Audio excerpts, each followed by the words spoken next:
Here's Goff. Under pressure, and he'll go down. Well, sacking on what ought to be the final play of this first quarter. Multiple players combined for their team's first sack of the game. After one, 7-0 on EA Sports. The Lions with the football here to begin the second quarter, as they've got it facing a second and long situation.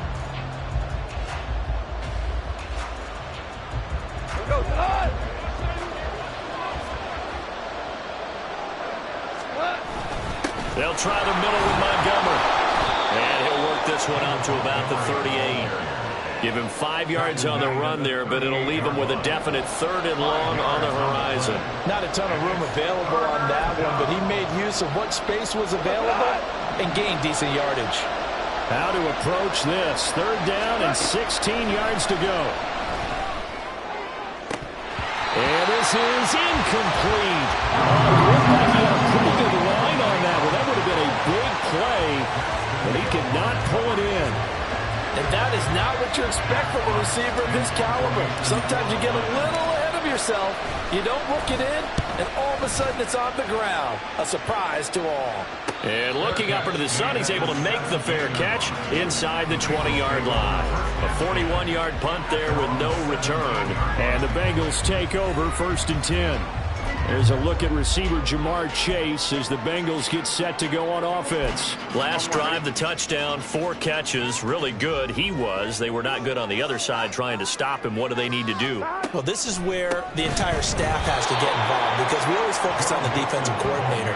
But he needs help from other people with their eyes and their expertise, and he needs to listen to them.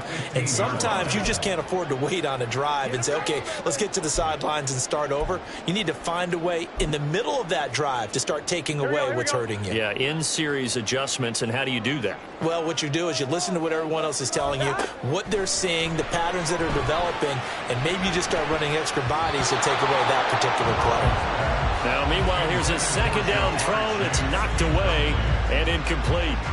You've always been very good about checking my math.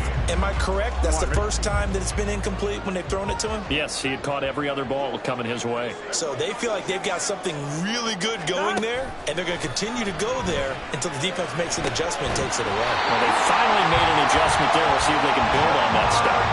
That third down conversion good for 23. And a good quarterback facing zone coverage. If he has just a little bit of time to survey the scene, that's what's going to happen. No doubt about it. If there's no pressure, he's going to continue to pick them apart, because he'll have all that time to find someone open downfield. You can only cover for so long. So maybe they want to go to a zone blitz scheme, get a little bit more pressure. Remember when Carolina did that against Denver? They lost the game ultimately. They dropped the defensive end out, and he ended up with an interception in that game at Super Bowl 50. Maybe some sort of scheme like that to try and get more pressure at the passer. So the ball moves into Lion territory now. Here's 1st and 10 at the 48-yard line. Meanwhile, Burrow's throw taken in here by Chase. And he's corralled at the 40, but not before picking up 8. They don't like going to him in the slot. He catches another one. I think this comes under the heading of, until they stop him, why not go back to it? He has something going really well. Great working relationship with the guy throwing the ball, and they keep making the connection. Oh, some strong running. They're all the way to the 2-yard line there before crossing over out of bounds. A big play there on the catch and run. 38 yards. He was not the primary target. They expected to get the ball downfield. Instead, checked it down. An old coach of mine used to say to us all the time, when they check it down, that should end the down. In this case, though, he foiled that in a big way and turned it into a big play. Mixon is not going anywhere. He'll be hit and dropped for no gain at the 2-yard line. Nothing at all on that one. It'll be second down. Stop. 11 empty. Right 80. Mixon again. Now he will go backwards as he stopped for a loss. Chalk that up as a 4-yard loss. And now it's third down. Gotta go. 2 minutes on the clock, second quarter, 7-0 ball game. A big play forthcoming. Here's 3rd and goal. Let's get set. Start. Burrow looking to pass. And that is incomplete. I see the surprise in your face there, partner. That is a rare incompletion from him. He's been on point this entire game. He has percentage completion-wise way up. Not that time.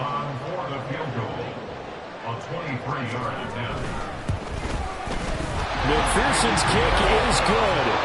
So another scoring drive there, Charles, and an early 2-score lead. You'd like the 6 there, partner, but you'll take the 3, and I think they have to be happy about the way they moved the ball in these first 2 drives. They have to feel good about their opportunities the rest of the game. Here comes Khalif Raymond from his end zone. And in hindsight, probably should have taken a knee as he only gets this out to the 16-yard line. Back onto the field come the Lions for their 2nd overall drive. Nothing for them yet from an offensive standpoint, down 10-zip as they come up 1st and 10.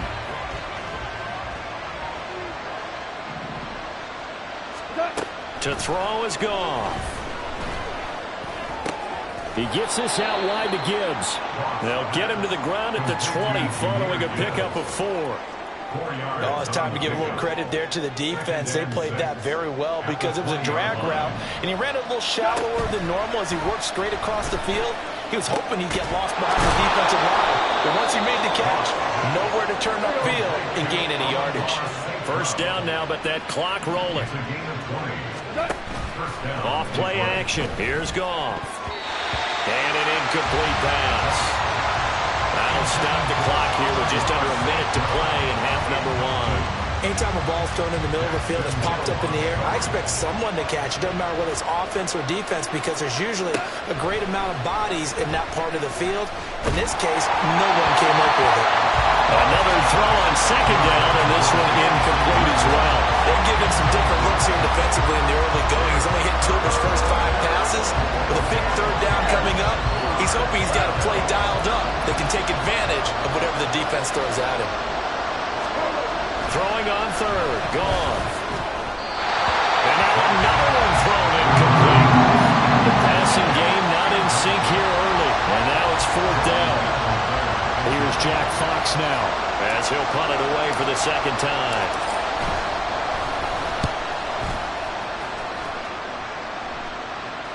And a fair catch signaled for and taken just outside the 20-yard line. It'll wind up just a 35-yard punt, no return. And the Bengals will take over here 1st and 10. Here we go, here we go.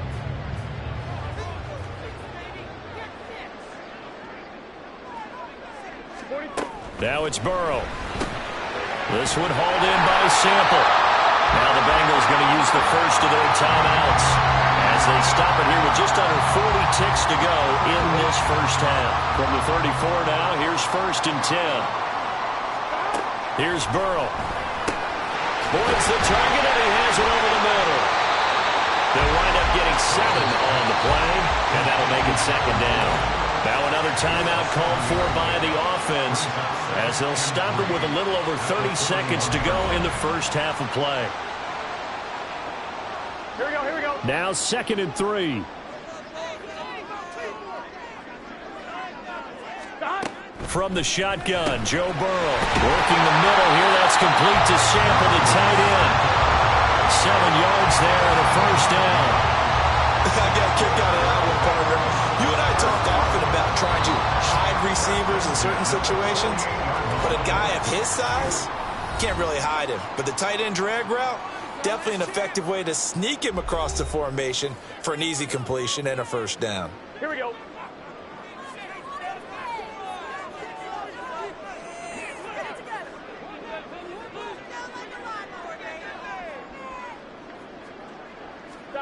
Again, it's Burrow.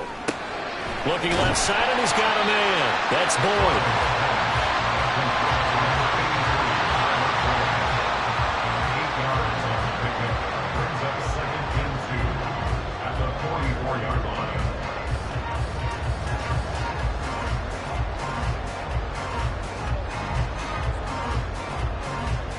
Here we go. 11, Thomas. So we have reached halftime with our score 10-0. As we'll send you down to Orlando, and we check in with Jonathan Coachman for our EA Sports Halftime Report. Coach. Okay, Brandon, thanks very much, and welcome in everyone to our downtown Orlando studios in this EA Sports Halftime Report. The Bengals got a strong performance in that first half by Joey B, their quarterback, Joe Burrow. He's got a touchdown pass on the ledger as his guys were able to build a double-digit lead. These two teams making their final adjustments for the second half. And to bring it your way, we go back up to Cincinnati and Brandon Gott.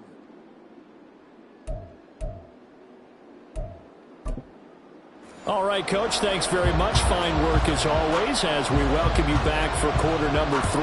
10-0 is our score as we get started again on EA Sports. No run back here for Raymond. This will be a touchback. The Lions offense now with a football first here to begin quarter number 3. Charles, it'll be interesting to see what adjustments this offense made in the locker room. Haven't really been able to get anything going offensively, virtually nothing in the ground attack either. So certainly something has to change here in quarter 3. And I'm pretty sure their friends from the defensive side of the ball told them exactly that, because those guys, the stop troops, they've been playing pretty well. They've kept them around in this game. Now they got some time. The running game struggled in the first half. Opposition knows how to focus on defending the pass here. They've got to re-energize that ground game and maybe open things up for a comeback here in this half. It's a loss of a yard, so it's back to 3rd and 10. This defense is just flat getting after it. They have not given up much of anything in the run game. Case in point right there. A 3rd down now. Those last 2 plays indicative of how things have gone for them. Just nowhere to go on the ground and struggling to put up points. That's taken in, complete to Reynolds. And this will not get close to the first down marker as he's brought down at the 26. They'll wind up getting just a yard. And that'll bring up 4th down. Here comes the Lions punter now as he's on to kick it away.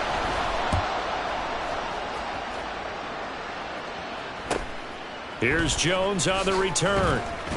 They'll net only 35 here following a 43-yard boot, 8-yard return. And they will take over 1st and 10. So here are the Bengals now as they get their first possession of this second half.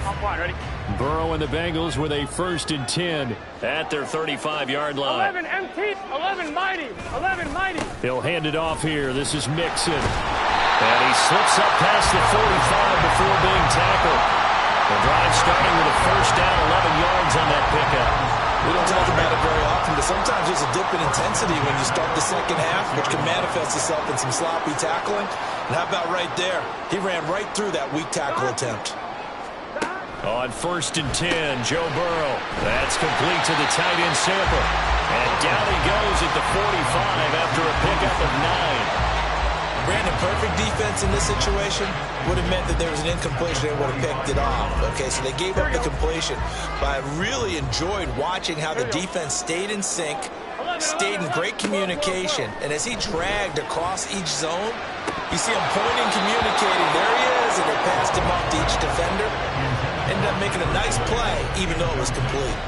But plain and simple, that's the second time today that he's dropped a pass. And that one, I think, maybe even a little easier than the earlier one that he dropped. Surprising. Was this game announced as a night game prior to, and maybe his rhythm was just off? He just got thrown off. He's going to have to wake up, enjoy the sunshine, and go play. And now the 3rd down throw incomplete as well. That is certainly one way to frustrate a quarterback. Run those extra defenders on the field. Dime package, lots of speed, no space to fit in the football. On 4th down, the punt team is on as this is sent away. And no return possible here as they angle this one out of bounds. Here's the Lion offense now as they get ready to take over. And our game's hit a little bit of a lull here, a little bit of a snag. Punts on back-to-back drives. And old school coaches don't necessarily mind that. Didn't turn it over, right? Didn't create a big play for the other team. Right now what you're looking for is, can you gain an advantage in field position? And that's what both teams are seeking right now. Yeah, they'll be seeking to gain that advantage here on this drive. And nothing doing. He's immediately taken down at the line of scrimmage. No gain on the play there, so that doesn't help. Now they're looking up at a 3rd and 9 situation. You can continues to struggle to find a crease to break off a big one, and might need to just put that aside and just try and ram his way forward and get what he can. Goff. Now throw on the run, but that's going to be incomplete. Looks like another empty possession offensively, and you're at that point in the game where you can't afford too many more of these. So this is going to require some heavy thinking on the sideline to figure out what they can do to crack this defense. And a fair catch signaled for and taken successfully. So possession goes over here on the punt. And it will be 1st and 10 as they take over. Burrow going to lead up the Bengals here, 1st and 10. At their own 27. They'll try and start this drive in the air. Throw right side into the hands of the tight end, Sample. And the result here, a pickup of 8. Leaves him with 2 to go on 2nd down. Nice rhythm throw there on 1st down. He located his tight end, made it a nice easy pitch and catch. Hoping he can break a tackle or two. Wasn't able to do that there, but still good yardage. Now Burrow. Throw left side complete to Chase. And he slips up past the 45 before being tackled. The LSU connection. Burrow to Chase for the Cincinnati first. 2nd and short. That's a rundown, so it's definitely a good time to go play action if you're feeling it. And they do so and pick up a 1st down. Back-to-back good plays have them on the move on 1st down. Burrow going to give this to Mixon. Oh, that's just not fair, and now room to run. And he's corralled, but not before getting it inside the 35. A good gain again. That's now 31 yards combined on those last 2 plays. Brandon, I think you and I were both raised the same way in the game of football. You run to set up the pass, but I think we've discovered in this NFL, a lot of teams pass to set up the run. And that's what they've done throughout this game. They've aired it out, thrown it around the yard. Now they've come back to the running game, and they find a way to be successful with it. And he's going to go down. They get to him back at the 40. There's Charles Harris getting home for the sack. I thought there at the end he may have had a chance to release that, but that pocket closed a little too quickly, and down he went. Yeah, he was certainly trying to do everything he could to extend the life of the play, probably counting in his head 1, 2, and then he ran out of time. Work to be done here on 2nd and 16 after the sack. And as they come to the line, they will not be able to get off another play as time has run out on this 3rd quarter. You are watching the NFL on EA Sports. Back now in Cincinnati.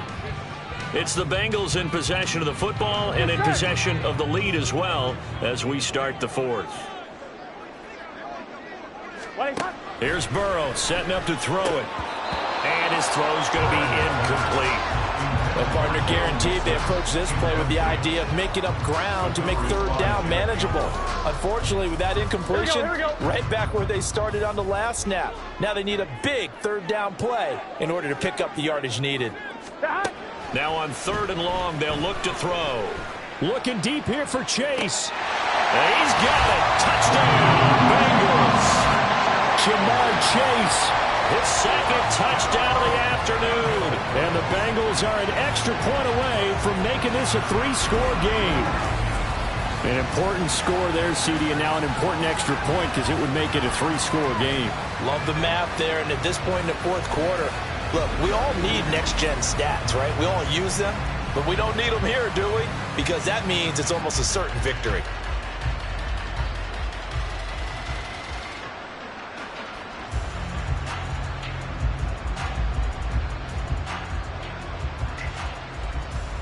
McPherson on for the point after.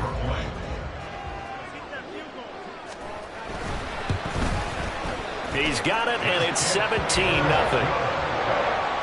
A drive that time of 6 plays. And it was Jamar Chase who finished it off with a touchdown reception.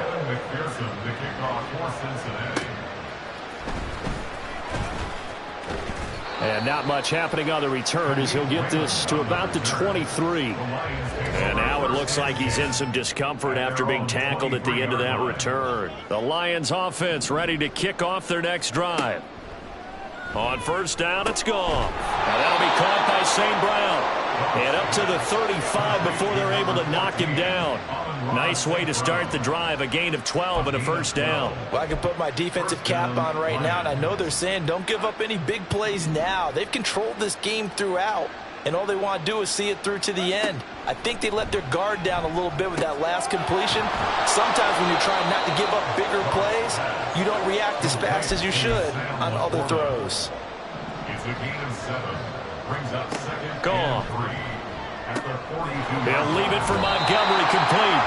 They'll wind up losing 3 here on the play. And now 3rd down and 6 to go. I really like the angles that the tacklers came from on that play. They secured inside, took away the cutback. The sideline's there, so you can only go so far outside, and they were able to close in and tackle him for a loss. Yeah, they used your boy over there, the 12th man. Sammy sideline, right? Sammy sideline. You know something? He tackles pretty well, too. He's tougher than an airport steak. A gain of 9 yards. And the Lions first down. Goff on first down. That's into the hands of Reynolds. Yeah, he's going to be out of bounds, but not before he takes it inside the 40. The Lions passing game in sync now. They've got another first down. A 3-score game here late. You can probably rule out the comeback, but certainly some kind of a moral victory to be had if they can get a few more points to close things out. And to that end, a nice pass play there to push things downfield. Yeah, and we know in this league, a loss is a loss, and no one wants anything to count as a moral victory or, boy, something that feels a little bit cheap. But if they trim that lead down to just 2 scores, that's still a benefit to this squad. Now Goff. Looking for White, and he finds him. And he's got another first down as the tackle's going to be made at the Bengals' 13-yard line. A really nice gain of 25 yards. Well, those are the types of plays they probably wish they had made more of in the first 3 quarters. And this deficit going to be tough to overcome here in the 4th. But a nice first down and a pickup on that throw. Yeah, and this is where as coaches, you're looking for effort and execution. Even though the scoreboard is going against you, you want to find out who's going to fight, who's going to scrap, who's going to keep their heads up and continue to play.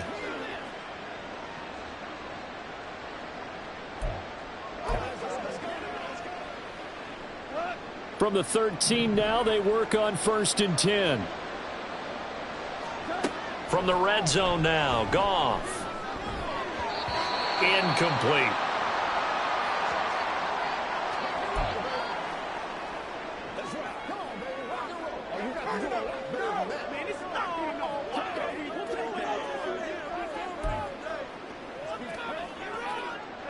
Here's 2nd and 10.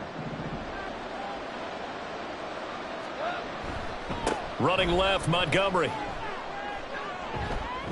And so close, he gets it to the 1. Out of bounds right there. Holding offense.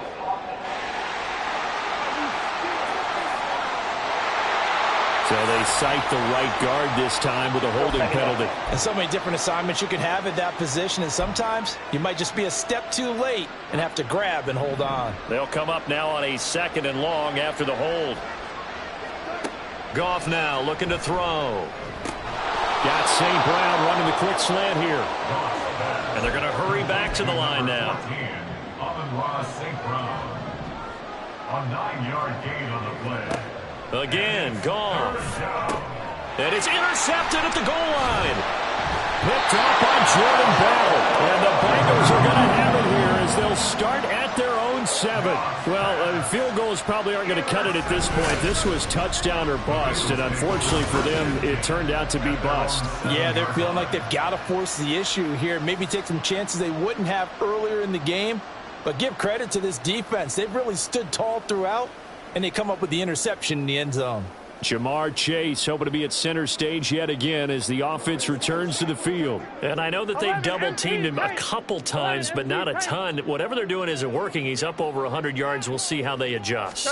And when they do that, they weaken their defense in other places as well. How many times have we done games where we've seen a guy have a big game like this? But it's usually not by himself, is it? Usually it opens it up for other people to have big games as well. Coming up to the line, and they will need to run another play here before the 2-minute warning.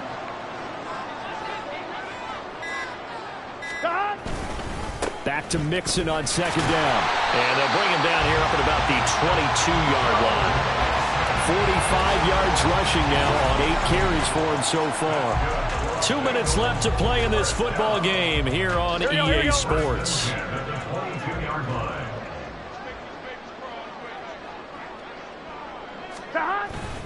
They try to eat some clock with Mixon. And he's free going down the left side. It's a foot race. And he'll take this to the other side of midfield before going out of bounds. He's able to rip off 32 on that one. It's a first down. At carries like that, that's how they're going to continue to salt this thing away here, Charles, in the fourth quarter. Yeah, how about that? A new set of downs. Clock continues to move. No better way to close out a game than to tap those mastodons you have up front and say, guys, keep pounding them. Let's keep the ball, keep their offense on the sidelines, and let's close this one out. 12. Stop. On second down, here's Mixon. And he'll get it down on the play to the 37. It'll be a gain of 11, and they'll be faced with a 3rd and inches.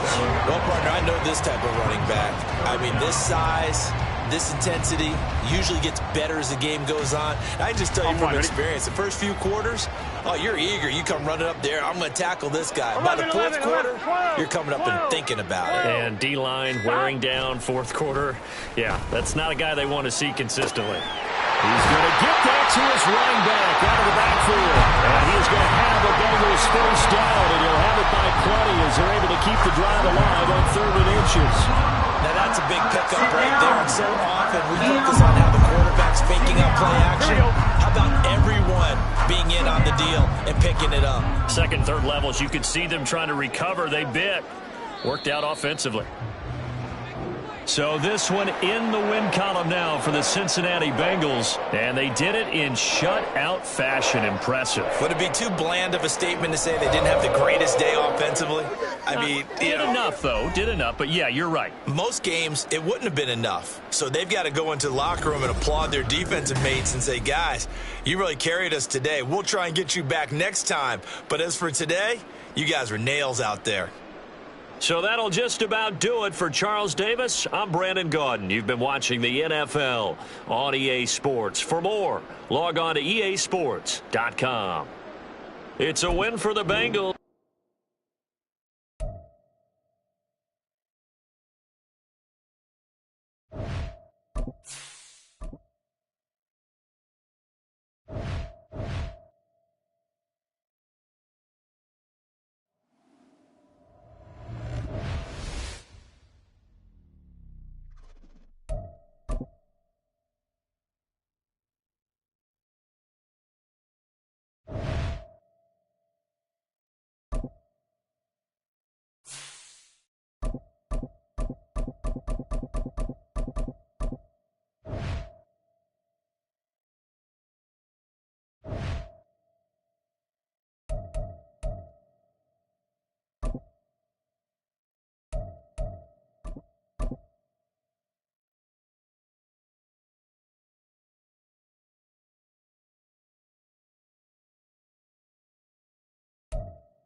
EA Sports coverage of the NFL brings us to our nation's capital at FedEx Field in Landover, Maryland. Straight ahead, we've got a pretty good one on tap here, as it'll be the Baltimore Ravens taking on the Washington Commanders.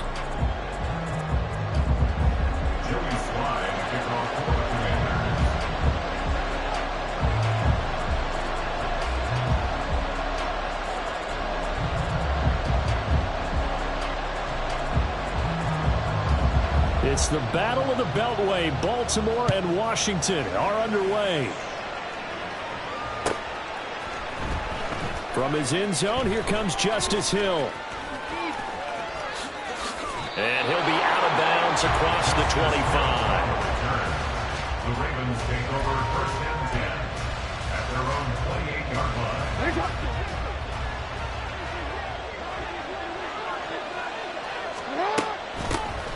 They start the drive on the ground with Hill. And nothing much materializing there on the first down run. He'll get a couple, and that's it. This is 2nd and 8. Now Jackson. rolling to his right. Completes it to Aguilar. And past the 40 before he's out of bounds. That one good for 13 and a Raven first down. That is definitely what we call a defense an uh-oh play. And what you mean by that is against Lamar Jackson, when you see him out of the pocket, your first thought is, uh-oh, he's going to try and run it. How do I get to him and get him on the ground? And guess what? That didn't happen, and his receivers took advantage. Cody Barton there to bring him down. No doubt about it. A really nice job there by the defense, not allowing him to get to the perimeter.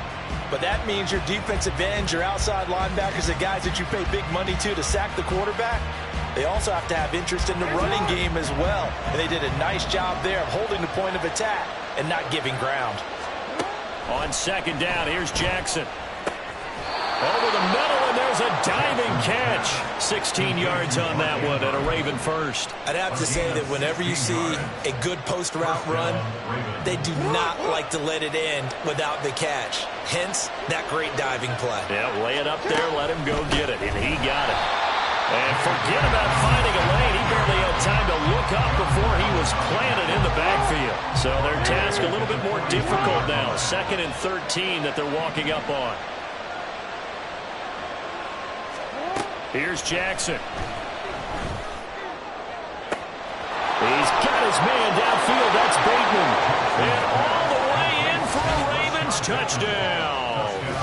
Rashad Bateman, 43 yards. And the Ravens get the upper hand as they're on the board first here this afternoon. Tucker able to connect on the extra point. And that makes the score 7-0.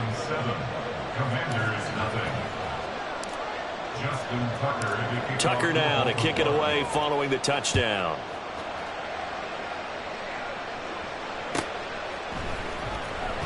He will return this from deep in the end zone. And he will be brought down here inside the 20. Good coverage as he's dropped at the 17. At their own 17-yard line.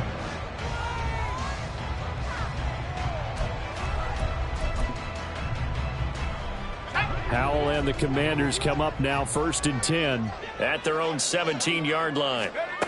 They'll come out throwing here to start the drive. And it's knocked away and incomplete. Well, they have that one snipped out defensively. That's a tough one to connect on when you've got multiple defenders in the area, and it winds up incomplete. Now a 2nd and 10. Howell, he'll look to throw it. Got this complete to Jahan Dotson. And way up past the 35 before he's taken down. They'll throw on 1st down. Here's Howell. And his throw here's incomplete. We know it's not an easy job to go out and catch passes when people are trying to tackle you and knock the ball away. But the bottom line is, that's a pass he's got to have and a pass he should have caught.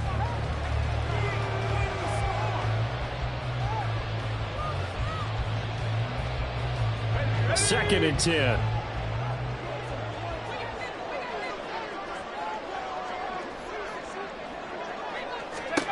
Another throw for Howell. Going to be caught downfield by Dotson. And he'll go down, but not before getting this inside the 30. So now then, the big play has him all the way inside the 30 now, 1st and 10. First down. 1st and 10 at the 27-yard line. This is caught. Touchdown. Jahan Dotson. 27 yards. And the Commanders are able to match the opening drive touchdown against them with one of their own. Personally, for him, a great opening drive. He had 3 catches, including the touchdown. That felt like tremendous scouting, great film watching, and creating a game plan to start this off, not only to get him involved, but to send a message to the defense. You can have a lot to handle in this one. Extra point by Sly is up and good. And we are tied at 7.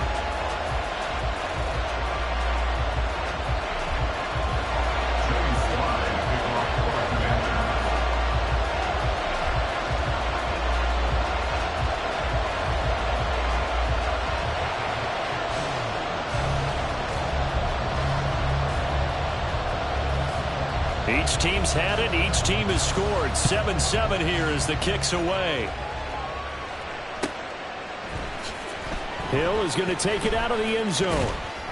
And no chance to get away as they'll get him down at about the 17-yard line.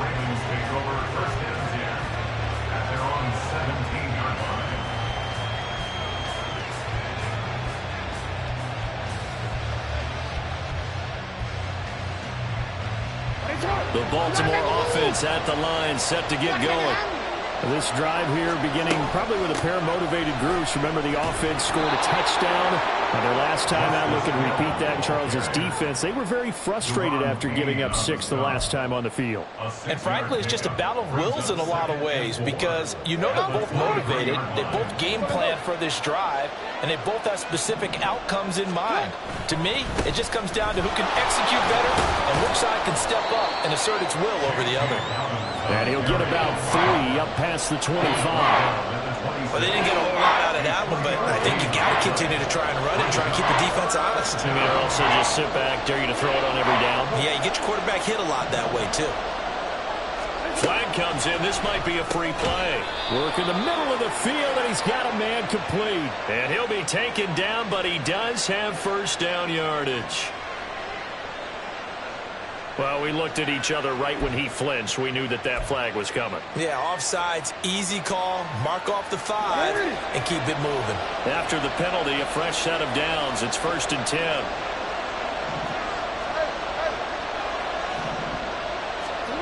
Jackson now. A short throw caught by Andrews. And he gets this to the 35. Good for a gain of 5. 7-7, our score after 1. 7-7. Raven football here as we begin quarter number 2. As they are looking at a 2nd and 5 situation.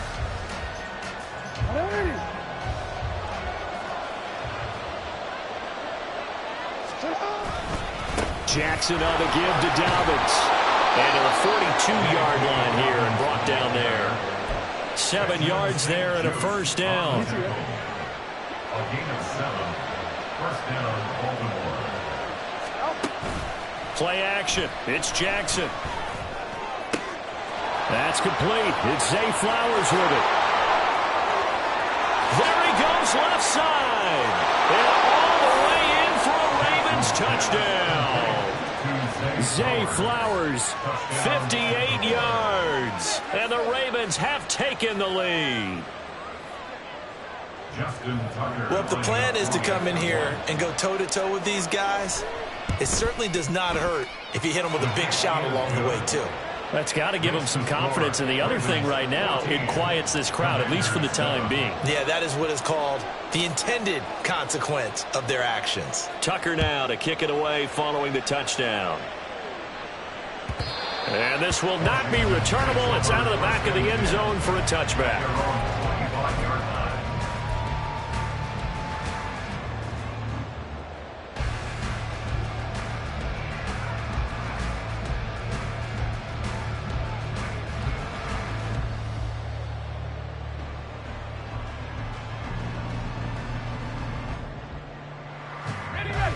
Out there set and ready for this next drive, the Washington offense. Good drive last time. Really effective passing the football. Do you maybe mix it up, now go to the ground game and surprise the defense a little bit?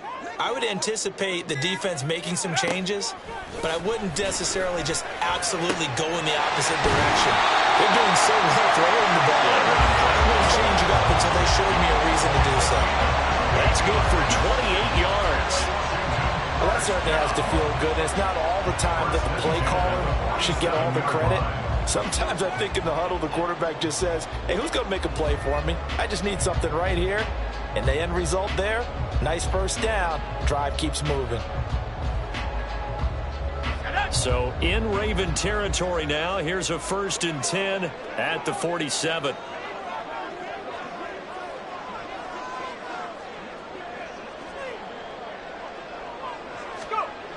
Al now to throw it. This is caught by his tight end, Logan Thomas. And he'll go down, but not before getting this inside the 30. On first down, Howell. And his throw's going to be incomplete. He didn't just deny a big throw there. He broke that one up in the red zone. An excellent play, one that may help save points on the board when this drive is over.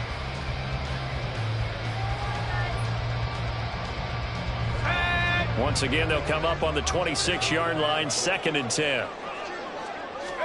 Here's Howell. Thomas has got it, complete. And he's going to be taken down with the first down at the Ravens 16.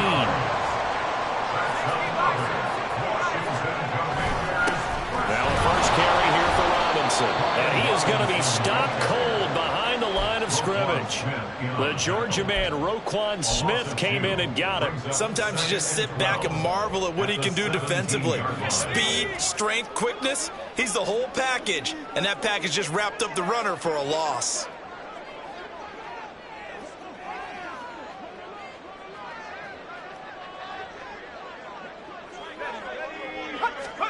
Here's Howell to throw on 2nd down. Touchdown, Washington. Logan Thomas From 17 yards out. and the Commanders are within an extra point of tying up this ball game. The big fella was the recipient there for that touchdown pass, and it seems like more and more the tight end is the guy you have to worry about most in the passing game. Now Joey Sly for the point after.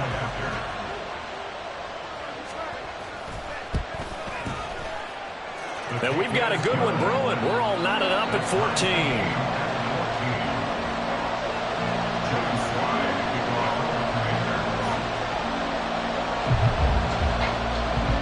This one tied at 14 now as he sends this one away. Hill going to sit on this one, and it'll come out to the 25. The Raven offense set at the line for this next drive. Right now, we've got a little bit of an offensive masterpiece going on both sides, moving the football, scoring points. It's almost like somebody put the defense on rookie mode in this one. I mean, we haven't even left the first half, Charles, and we're certainly on pace for a shootout. An excellent start for both offenses. The fans have to be enjoying this to seeing all these points go up on the board. As a former defender, you know I'm not enjoying this at all. But right now, both these teams just trading haymakers. Let's see if anyone slips up first. A wild throw there, and it is intercepted. Picked by Kendall Fuller. And he is going to bring this back inside the 20 to the 18-yard line. Well, I get what he was trying to do. He was moving to his right and trying to shift the coverage, but instead he shifted the coverage also to the right and threw right into it for an interception.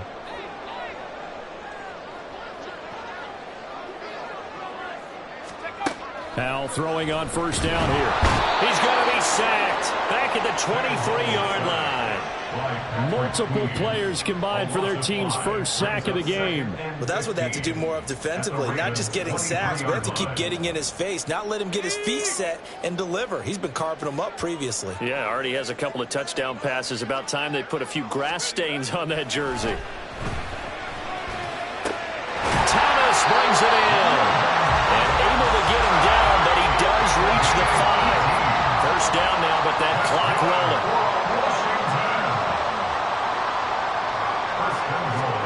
Throwing here, Howell. Looking and finding Thomas in the end zone. Touchdown, Washington. Logan Thomas. A beast in the red zone with his second touchdown of the game. And the Commanders will take the lead here in the final minute of the first half. And now the Washington offense going to stay out there and go for 2.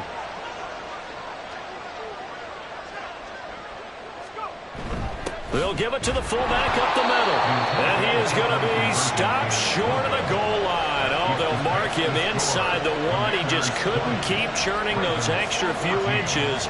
And the 2-point attempt is turned aside.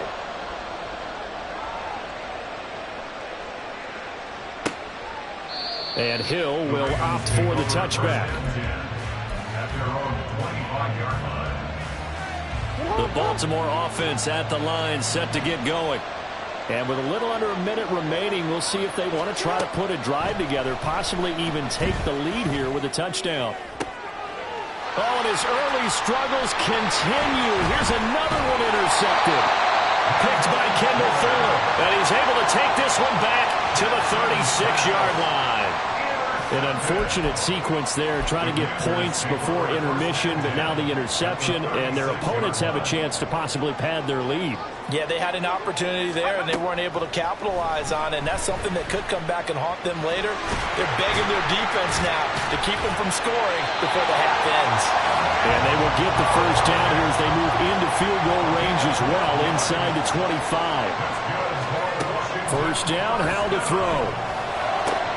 This is caught, and they are able to stop him, but he does take it all the way to the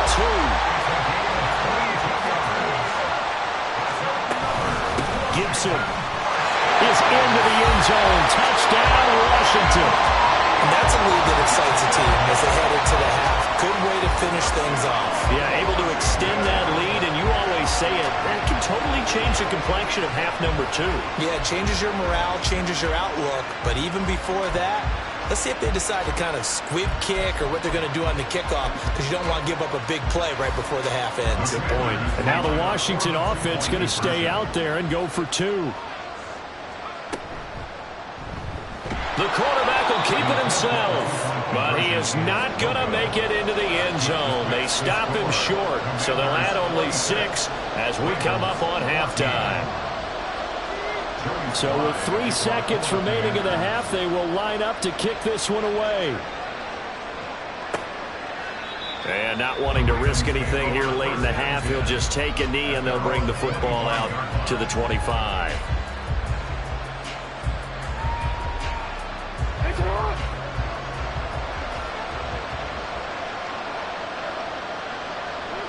All that remains is to snap this once, and that'll do it for the first half of play. And that'll do it for the end of the second quarter. This is the NFL, and it's on EA Sports.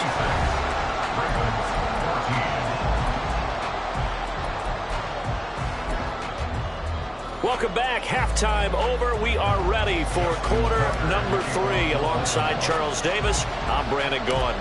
Second half about to start. The Commanders have the lead. They'll get it first as we are back underway. Now this will be returned from deep in the end zone. And he'll be stopped right around where he would have been had he gone down to a knee, maybe a yard shy of there at the 24. The Washington offense at the line and ready to roll.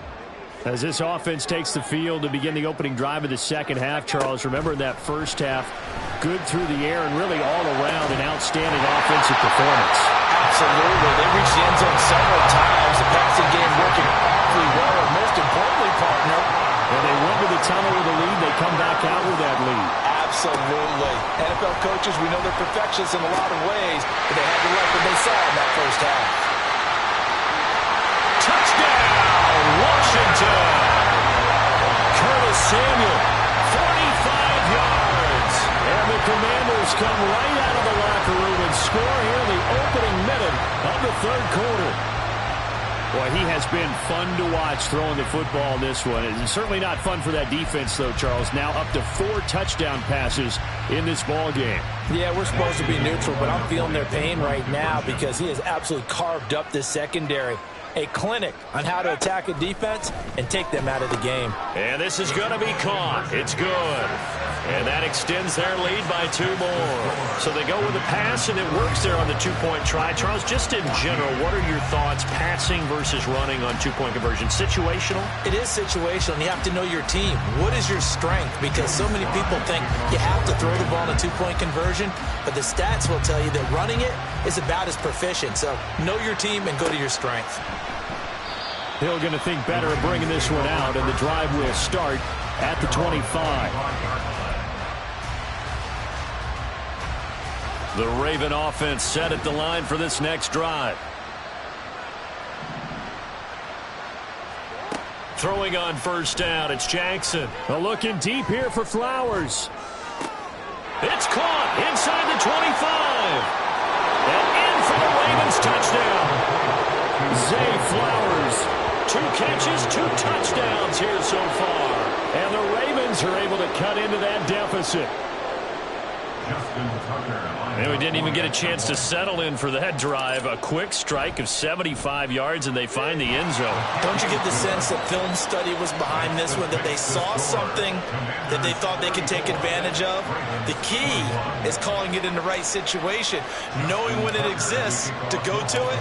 They did exactly that. They've got to feel really good about what they did in advance of this game. Just looking down at the sideline now, their defense is like, man, can you have strung that out just a few plays? Give us a break. Back out there. Hey, man, give that water break and get on out there and play. And he'll be dropped at the 21-yard line, so bringing it out of the end zone proves not a good decision. Loses him about 4 yards. Out there set and ready for this next drive, the Washington offense. Hal to the air on 1st and 10. This will be caught at Samuel. And they're going to get this beyond the 40 before he's taken down. And the offense moving quickly to the line. Now Hal. And that's to the left sideline and incomplete.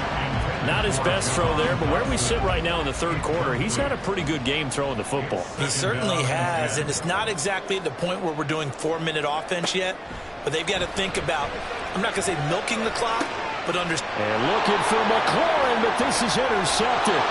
Picked off by Marcus Williams. Their passing game has been spectacular this afternoon. Finally, a win for the defense. You think maybe there was an adjustment there.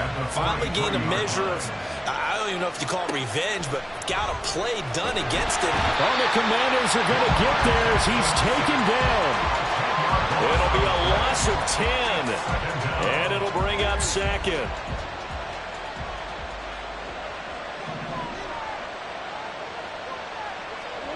To throw is Jackson. He'll let this go for the end zone. And that's going to be incomplete. Good effort there trying to take a shot, but it's 3rd down.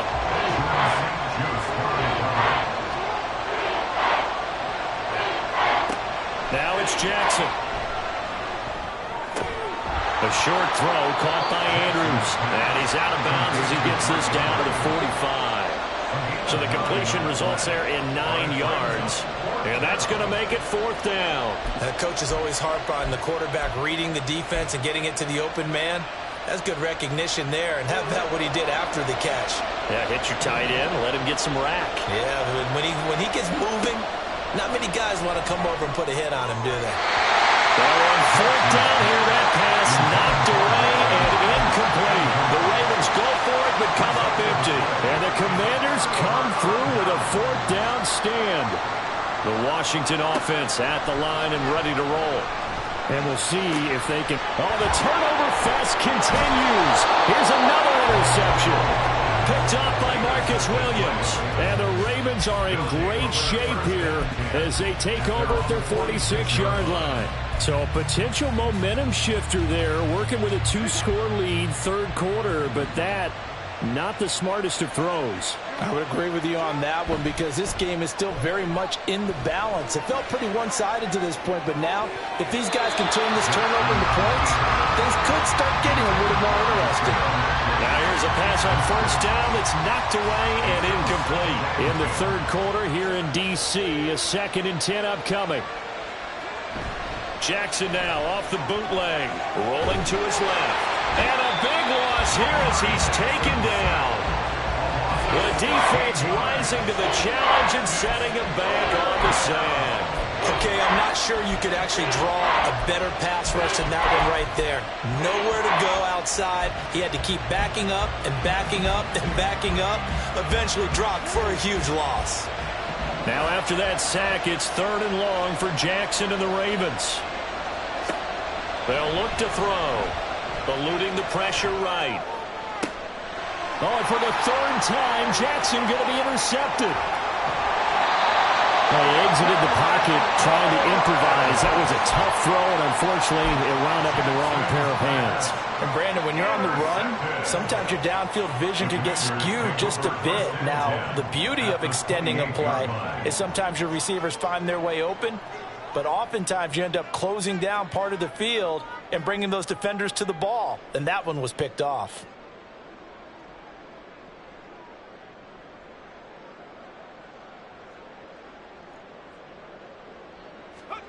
Trying to shake off the interception from the last drive. He'll look to throw.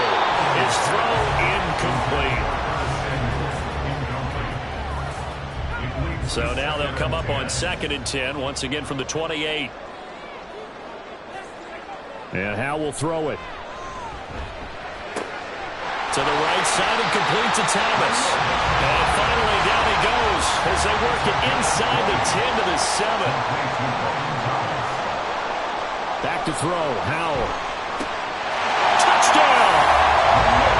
Logan Thomas. A 7-yard touchdown grab. And the Commanders take the interception on defense and convert it into 6 points. And this is obviously quite a performance. And most of the time when we talk about someone putting a team on their back, I think we're talking about a guy who runs the football. In this case, it's a guy out wide catching it, and he's done exactly that. Truly leading his team right now towards victory. 3 touchdown catches. He's been the headliner.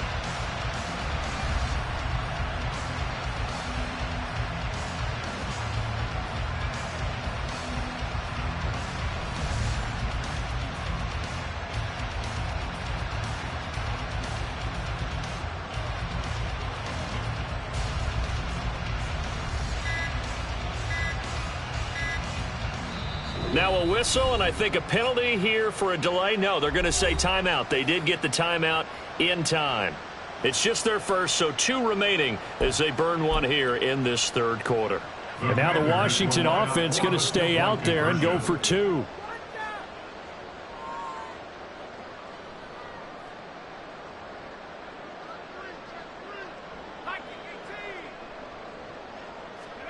Howe throwing for it. And he is into the end zone to bump the lead up 2 more.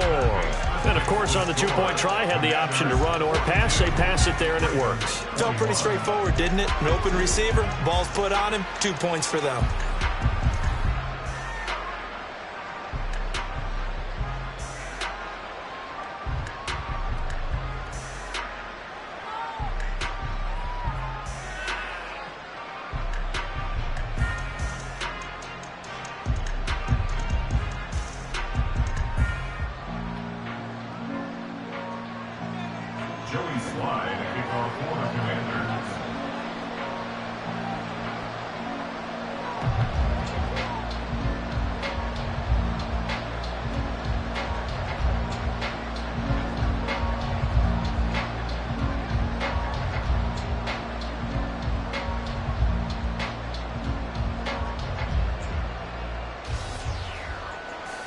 Joey Sly now to kick off after the touchdown.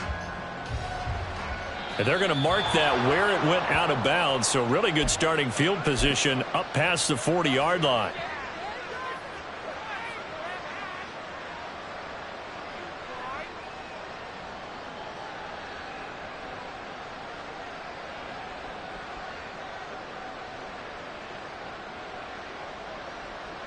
Jackson and the Ravens come up now 1st and 10 at the 41-yard line.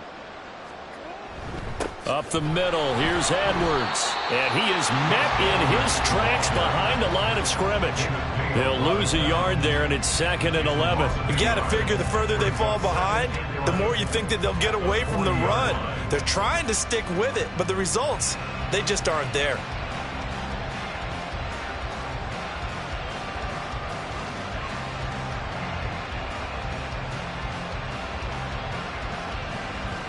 After the loss to start out, here's 2nd and 11. Jackson. Oh, he had a man open. He overshot him. It's incomplete. Oh, and that's kind of how it's gone for him so far. That was a ball they need to get back in this game. A quick strike, a big play.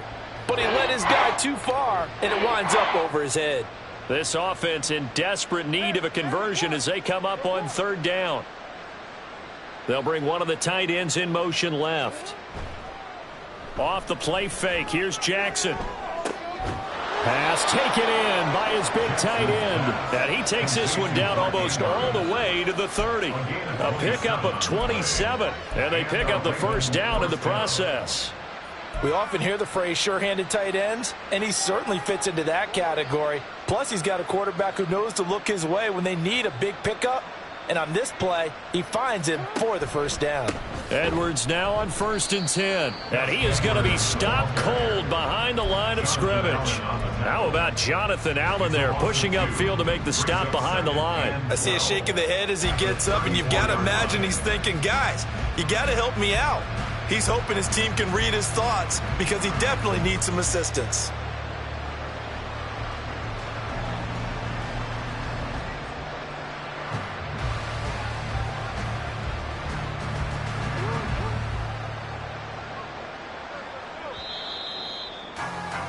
And they're not going to get to the line to run another play. So we will switch ends as the third quarter has come to a close.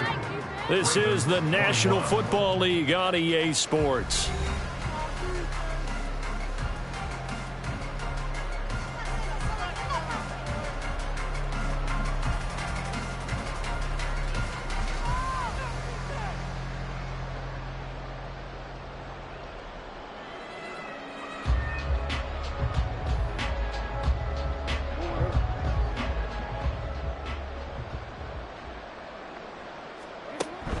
Play action. Now Jackson. And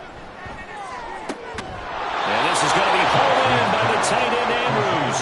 And all the way inside the 15 before they drop him. That'll put him at 77 yards receiving for the ball game. It's a first down.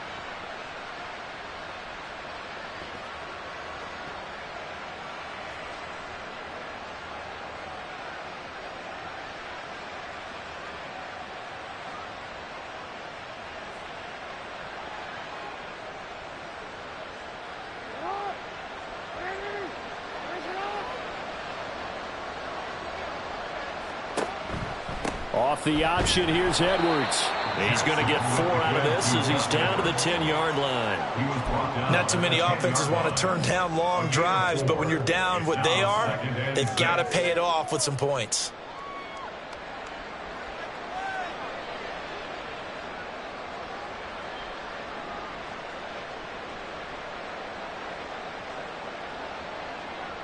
Second and 6 from the 10.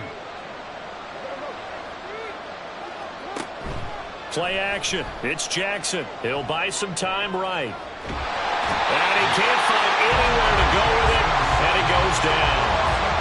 The defense rising to the challenge and setting him back on the sack. We all know he's one of the better quarterbacks in the league, but definitely not today. His team trailing by multiple touchdowns and a late sack. Just a parting gift from the defense for him to take back to the locker room with him.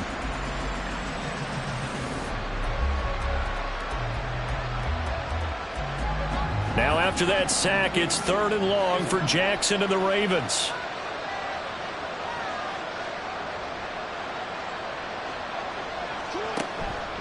On play action, they'll throw. Letting one go deep for the end zone. Wow, that is incomplete. And they're at the point of the ball game now where they've got to take some chances. They've got to put the ball in the air and just see what happens. But this defense knows that all too well.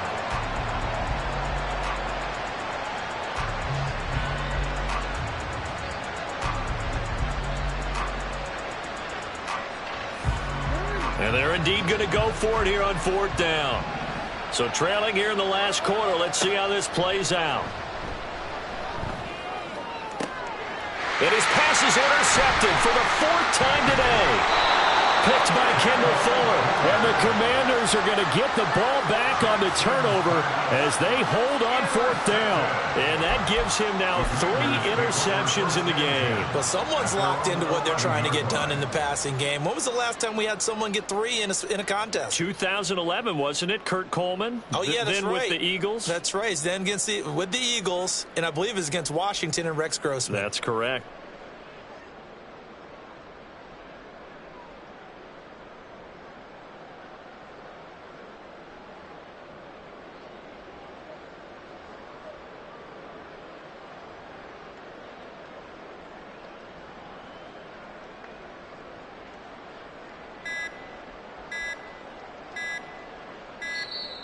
Play clock down to 0, and this is not the way to start a drive. The offense knew it. They were already starting to walk back as that one is accepted.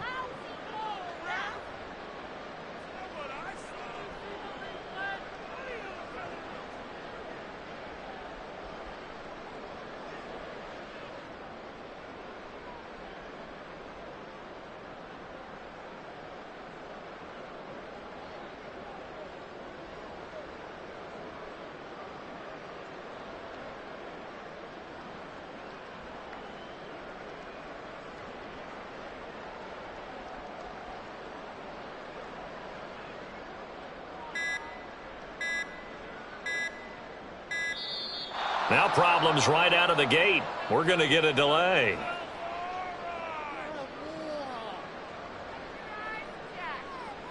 Well, they're inching closer and closer here to the wrong goal line. When you're backed up like that, all you're trying to do is make sure you don't give up a big play, right? You don't miss an assignment that really gets you into more trouble.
The showcase of the best players in the NFL is coming up as we celebrate the latest edition of the Pro Bowl. The stars of the AFC and NFC are ready to shine. Next on EA Sports. This is a very special presentation of EA Sports in the National Football League as we come to you from the stadium where the legendary coach and our namesake John Madden once paced the sidelines. This is the Coliseum in Oakland, and it will play host to the annual AFC-NFC Pro Bowl, part of the Pro Bowl games. Brandon Gaudin, so pleased to be with you. I'll be joined by Charles Davis in just a moment. You know, we think about the rich history of this event dating back to 1938. But beginning with the 2022 season, this game is now a virtual event. The inaugural, if you will, Madden Pro Bowl took place in February of 2023. It was a win for the NFC, 31-19, behind Justin Jefferson and Micah Parsons. They took down Nick Chubb and Derwin James of the AFC, and we're excited to continue this new tradition here. The best and brightest the league has to offer on display. The NFL Pro Bowl is underway, and the opening kickoff will not be returned as that will be a touchback. So out comes the NFC for their opening drive. Leading them out, someone who took the league by storm last year is the most famous Mr. Irrelevant ever. From Iowa State, it's Brock Purdy. And there's a word that constantly gets thrown around with this guy when you talk to anyone in the building. Potential. They're sky high on what they believe he can grow into in the role of a starting quarterback. In addition, there are plenty around the league who think that as well. And years from now, he can still be leading this offense.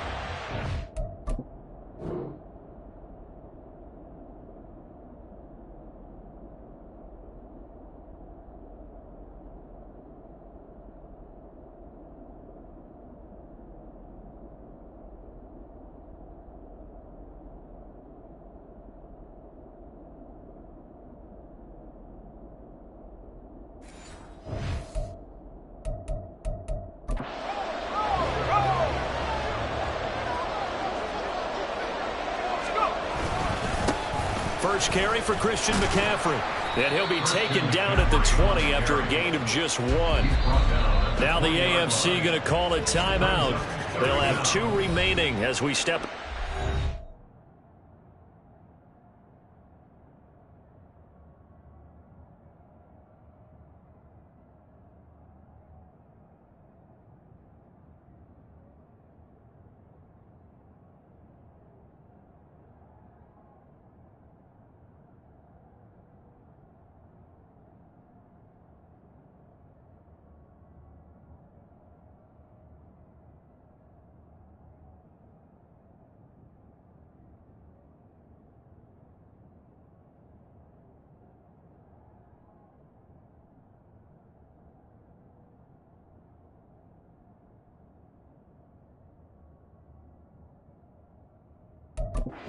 And now hold everything here as the challenge flag is out. And we're going to get a review of that last play.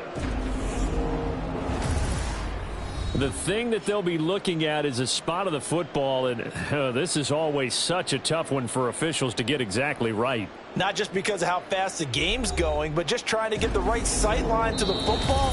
That's not always easy. We'll see what they decide here. After review of the play, the ruling on the field stands. So not successful there on the challenge, and he'll have to be careful from here on out because he'll only have one challenge remaining. Now on 3rd and long, they'll look to throw. And this is going to be incomplete. That was their first 3rd down try of the game, and clearly something was off in the execution of that play. Good news, they've got a whole game left to clean that up and start clicking on those key 3rd down throws. Anger is on to punt, and he gets this one away. That'll go as a 42-yard punt, and they'll be aided by a loss of yardage on the return. And the AFC will take over 1st and 10. The AFC heading out. A lot of stars to choose from over that conference, but their starter at quarterback, it's Lamar Jackson. And he remains the league's premier rushing threat and one of the biggest playmakers among quarterbacks. His goal each and every season, continue to expand his game as a passer and become well-rounded. All those highlight reel plays you see, they come off the fact that he can run it, throw it, and scares defenses every time he takes a snap. Escaping the pressure right. That one caught by Tyreek Hill. And he'll be stopped right at midfield. This drive starting off on the right foot. 18 yards. Well, Charles, did it seem like to you that maybe they were a little worried about his running prowess there? Because everybody kind of froze when he got outside the pocket, and they were able to throw it for the first down. Absolutely, and you work all week getting ready for a game, and you know that the potential is there for him to run it, but you better take care of those receivers downfield. They can hurt you first. Officially, it's a 1-yard loss. That's going to bring up 2nd and 11. Jackson. That's out to Hill, right side complete. And he's got this down a yard or two shy of the 40 before he's out of bounds. That'll give him 8 that time. And now we've got a 3rd down and 3. One thing you're hoping for when you run drag routes, you're able to hit a receiver in stride, and he can pick up a lot of yardage after the catch. But in this situation, the defense was effective, able to stop him before you get a good head of steam going. A good chance this is 4-down territory if they're unable to convert. But right now looking at a 3rd and 3. They'll try and run here with Mostert. And he'll be tackled about 2 yards shy of the line to gain. A 1-yard pickup leads to 4th down. Now that was a big-time play by the defense. They as well knew where the first down line was, and they didn't let them get anywhere near it. And this is good. He got just enough to clear the crossbar as he drops it in from long distance. Well, no surprise there. Extremely reliable during the regular season. Bailed his team out time and again. Knocks another one through this time in the Pro Bowl. Tucker now following the made field goal, set to kick it away. And no thought to bring this one out. He'll just go down to a knee, and they'll take over at the 25. So now we'll get our second look in this game at the NFC offense. And the last drive, their first drive, 3 and out. What changes here, if anything? I think it's making sure the guys that you trust the most with the ball, the biggest playmakers you have, that they touch it on this possession to try and get things moving. So get it to the horses. Without a doubt. They're the ones that typically end up in the end zone. There's Purdy on 1st and 10. Going to be taken in here by Nakua. And he's upended at the 33 following a good pickup of 8. When you see zone defense and you know you've got a drag route on as your primary call, you've got to be really careful as a passer about how far you let your guy go because he might wander into some tough coverage. Looking to find a lane, but he can't. Reined in at the line of scrimmage. He got maybe a half yard at most, but officially they'll be left with a 3rd and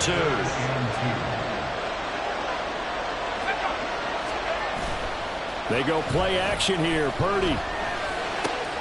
Work in the middle of the field, and he's got a man complete. He's still on his feet. And touchdown! A.J. Brown, 67 yards. And the NFC has taken the lead. Brandon Aubrey now for the extra point. He's got it. They'll see that opening drive field goal and raise it a touchdown, and that makes it 7-3. So after the touchdown, Aubrey now to kick this one away. From his end zone, Marvin Mims. And in hindsight, probably should have taken a knee as he only gets this out to the 16-yard line. So now the AFC offense here coming back out for their second drive. Last time out, you remember their drive stalled, but thanks to their kicker, booted a long field goal to at least get them 3. Now here they'll try to do better and find the end zone. And in our experience, how much fun is it for coaches to know that they've got a kicker who can nail it from long distance? Now the hard part is, as an offensive play caller, you don't want that in your head too much where you're relying on it, and he goes out and gets the job done for them. But I'm quite sure he would be content to just kick extra points from here on out. Yeah, absolutely no pressure. I think his teammates would be okay with him just kicking the extra points as well. Lamar Jackson, such a threat with those legs, able to improvise and get the first. I don't think that run was anything that was designed, but when his reads were blanketed as he went through his progressions, all that was left was for him to run and try and pick it up himself.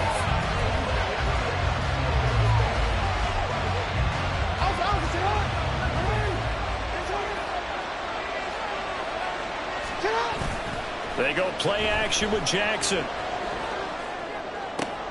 Thrown across his body, and it's intercepted.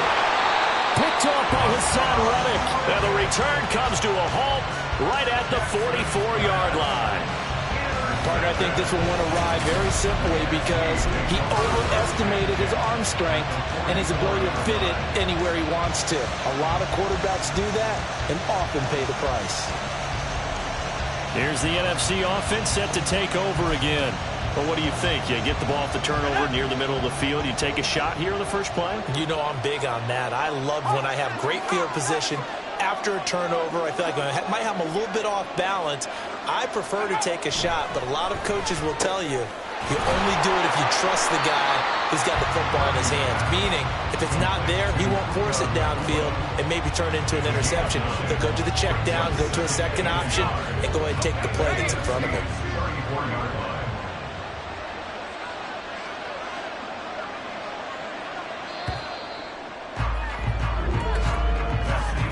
After one, 7-3 the score on EA Sports. The NFC with the football here to begin the second quarter, as they've got it with a 2nd and 1 coming up.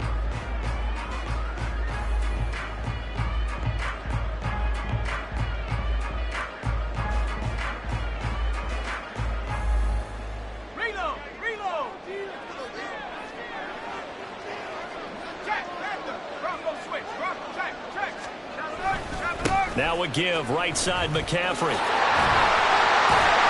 And he'll be a little shy of the 25 here at the 26-yard line. That one a first down pickup of 8. We use the word relentless a lot with guys who are aggressive on the field. In this case, it really fits, doesn't it? How about his ability to break tackles and his feet never stop moving?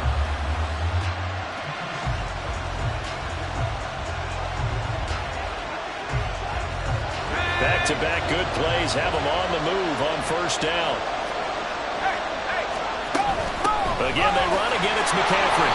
Down right around the 25. Chris Jones of the Chiefs there for the AFC tackle. Yeah, things were pretty stacked up there in the middle of the line. A lot of bodies, not much space.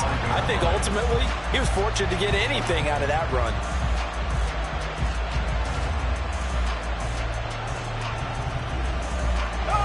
They work now on 2nd and 9.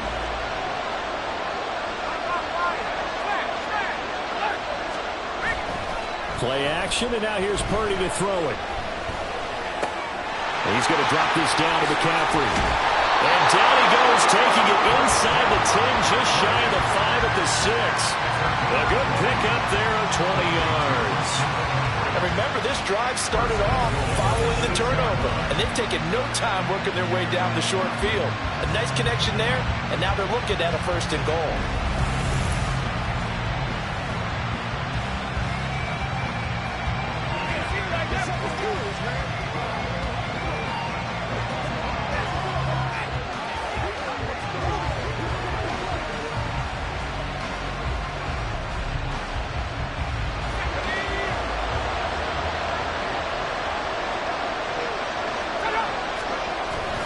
They'll try to run with McCaffrey. And he is in. Touchdown NFC. Christian McCaffrey. A 6-yard touchdown run. And they're able to add on to their advantage. That almost looked too easy, and I think thanks goes to the offensive line for making it look easy. Yeah, I agree with you totally on that one. I'm not sure how much everyone understands the preparations that go into a game for an offensive line, because there's a reason that running backs and quarterbacks give them big gifts at the end of a season after a big year. The consistency and the continuity it takes to know each other and execute their blocks is pretty impressive. The extra point up and good by Aubrey. And that pushes the lead up to 11.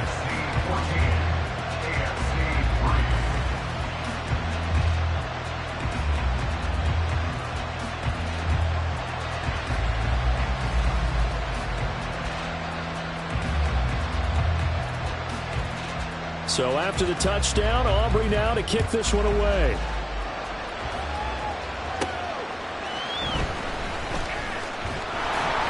And his guys will get the football right at the 20-yard line. The AFC offense making their way back out. So now, Charles, this drive maybe a touch more important, trying to erase the memory of that interception they had the last time out. Yeah, and everyone goes through this because even the best in the game, you're going to have games where it just doesn't go right for you and interceptions result. So, frankly, to me, it's all about how you respond, not just the types of plays that you call, but how you carry yourself, how you show your team that you're still with it, and how you continue to lead.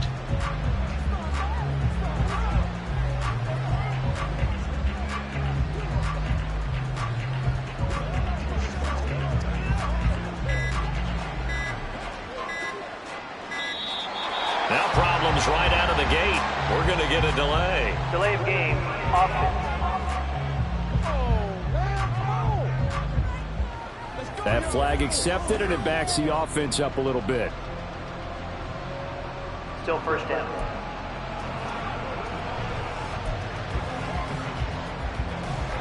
So a little bit of a stiffer challenge now. 1st and 15 following the delay of game.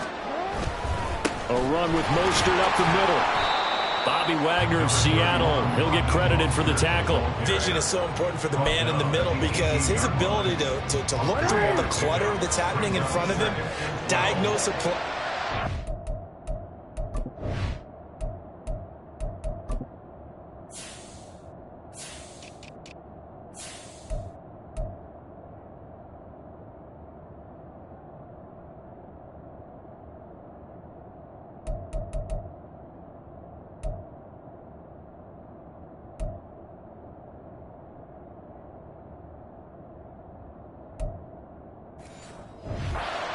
Make it and finish it, that's when the great ones know that they have the goods. And he's tackled at the 38, but they doubled their yardage. The play started at the 19, and they gained 19. Well, this hasn't really been a first half to remember on either side of the ball, but I think this kind of makes this an important drive. You'd love to get this back to a one-score game if you can, and that's good work there to get some yardage here and pick up the 1st down. Not a big window to throw. Coverage wasn't too bad there. Yeah, they had him under wraps pretty well, but somehow able to muscle his way open and catch the ball. We've got a 14-3 ball game with 2 minutes left in the opening half. We remind you that coming up in 2 minutes' time, we'll hand you off to Orlando, where Jonathan Coachman will have highlights and analysis of this first half of action. Here's Jackson. Oh, and his early struggles continue. Here's another one intercepted. Picked up by the linebacker, Bobby Wagner. And the return stops at the 39-yard line. So rare to see any quarterback toss back-to-back interceptions in the NFL, regardless of status or experience. Whether it's him personally or just the offensive game plan, I think this defense is reading something out there, and they're holding the upper hand. Takes this to the 32, maybe the 31, and then the defense rallying quickly after that broken tackle. 7 yards there on the first down screen play. Here's 2nd and 3. Out of the gun, Purdy. That's caught. It's McCaffrey again. And he'll be brought down at the 27-yard line. 6 yards to pick up, and that's a first down. Well, they certainly made a point of getting him involved in the passing game here in the first half. They must have seen something in the scouting that said, hey, we can capitalize on him getting the ball, possibly in the open field. And I think in the second half, that may loosen up the defense a little bit to get the running game going back inside. It's a gain of 13 for number 13, and it gives him a first down. Now a timeout called for by the offense as they get the stoppage with a little over 50 seconds to go in the first half.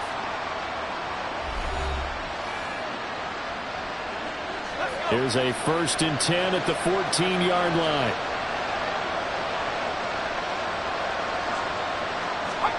Purdy. Incomplete.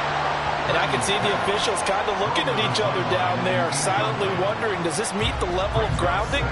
Fortunately, he did have a receiver in the area, but I have seen less obvious throwaways called as penalties. Purdy will look to throw again here. He'll get this out right here to McCaffrey. Now the NFC going to take a timeout there second as they'll stop it with just over 40 seconds to go in the first half. Here comes 3rd down and 7. Shotgun now with Purdy. Well, he tries to force it in, and it's intercepted. Picked off by Roquan Smith.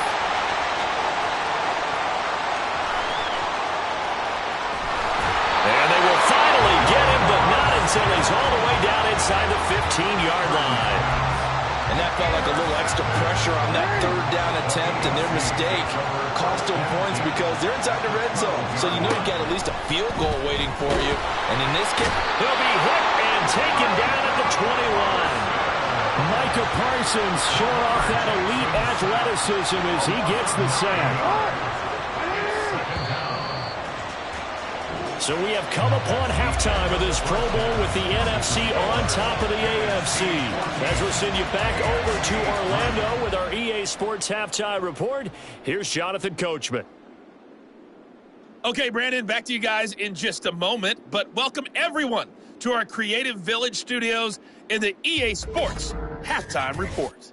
We saw a fine performance in the first half from the former Mr. Irrelevant, Brock Purdy. He's got a touchdown pass on the ledger as his guys were able to build a double-digit lead.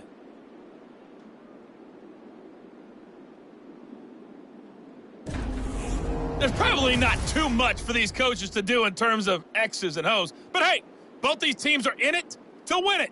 So with that, we'll get you back out for the second half of this year's Pro Bowl. Here's Brandon and Charles. All right, Coach, thank you, and we welcome everyone.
quarter number 3.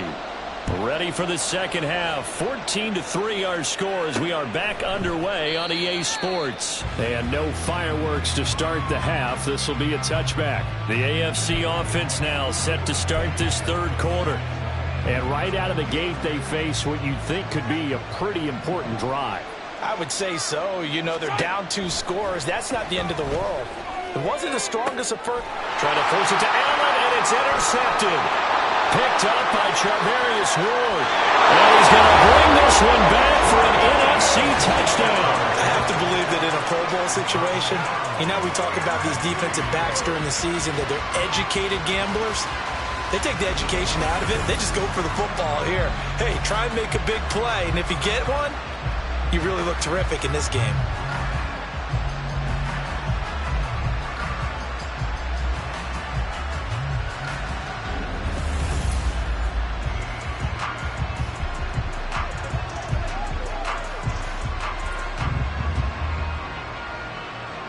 Aubrey now for the PAT.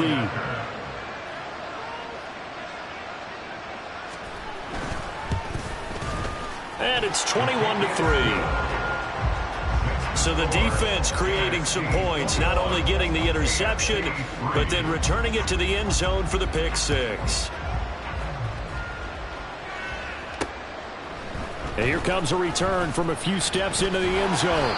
And tackled at the 21-yard line, so a net negative there of 4 yards. The AFC offensive unit getting set to take over. I kind of feel like they've reached a do-or-die point in this game, Charles. If they're going to try to pull off an impressive comeback, it has to start right here, right now. Yeah, now they've got a final chance to get out of this situation, but they also understand they've got to move the ball and move it fast. In addition, they need to save as much time so they can get 2 more possessions.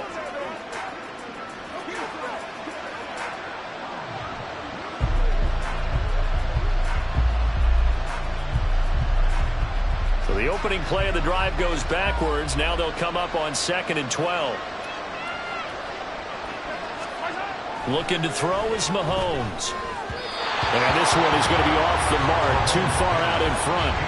I know coaches tell us all the time that having a powerful arm isn't the #1 thing they look for in a quarterback. But when you're trying to throw inside routes and you need to put some heat on it, it helps to have the big gun. In this case, just a little bit too much.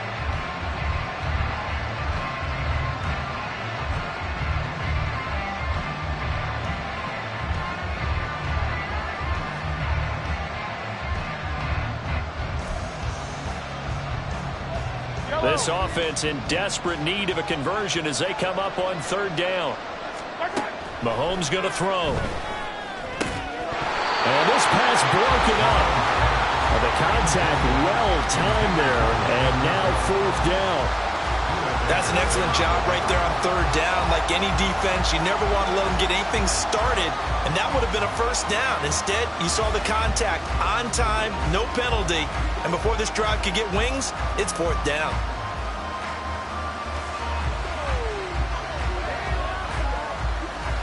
Here's A.J. Cole now as he's on to punt for the first time tonight.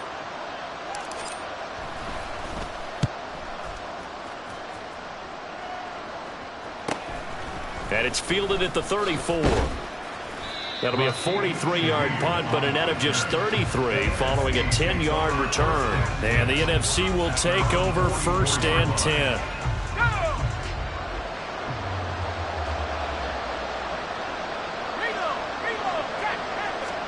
They go back to the air here after the INT on the last drive.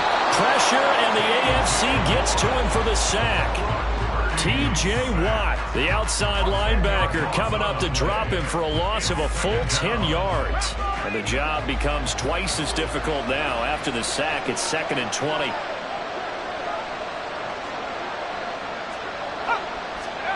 Now Purdy. Out route, and it's complete to Brown. And he'll be out of bounds, but able to get it up past the 45. A good pickup there, 13 yards as they get closer for 3rd down. Now 3rd down and 7. Throwing here, Purdy.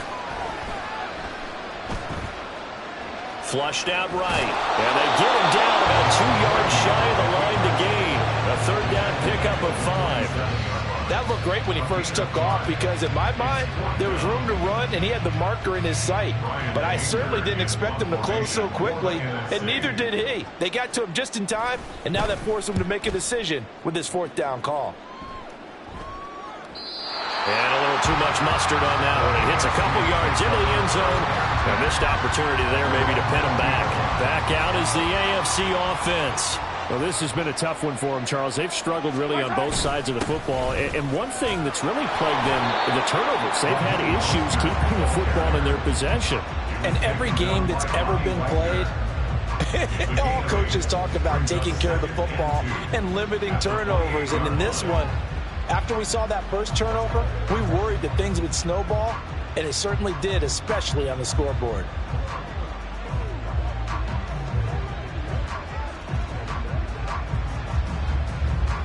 Line of scrimmage, the 28 now as they come up on 2nd and a couple. Again, they'll run it with Mostert. A short gain here, maybe a yard to the 29.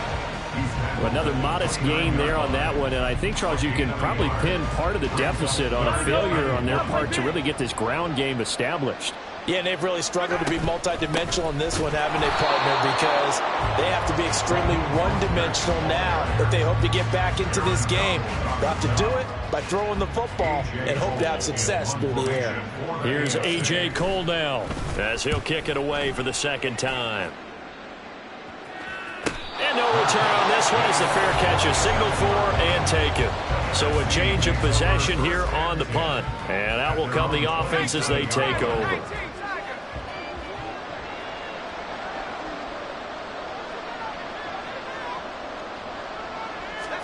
On 1st down, Purdy. Over the middle, that's complete to McCaffrey. And he gets this one just shy of the 40, down at the 39. Right off the bat, it's a 1st down to start the drive, 12 yards. They certainly had success throughout this contest, getting him the ball in the passing game, and there he picks up another 1st down. Whatever they saw going into this one, they've been able to capitalize on it, and no adjustment has been made to take it away. This will be stopped about 2 yards shy of the marker. 8-yard gain, 2nd and 2.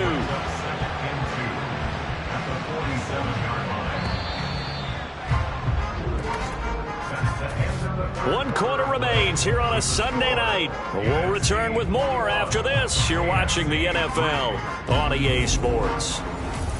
It's the NFC with the lead and the football as we start the 4th.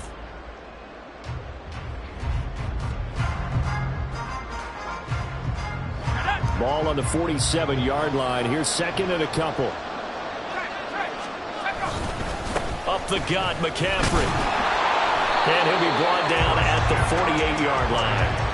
4 yards the pickup, 1st down.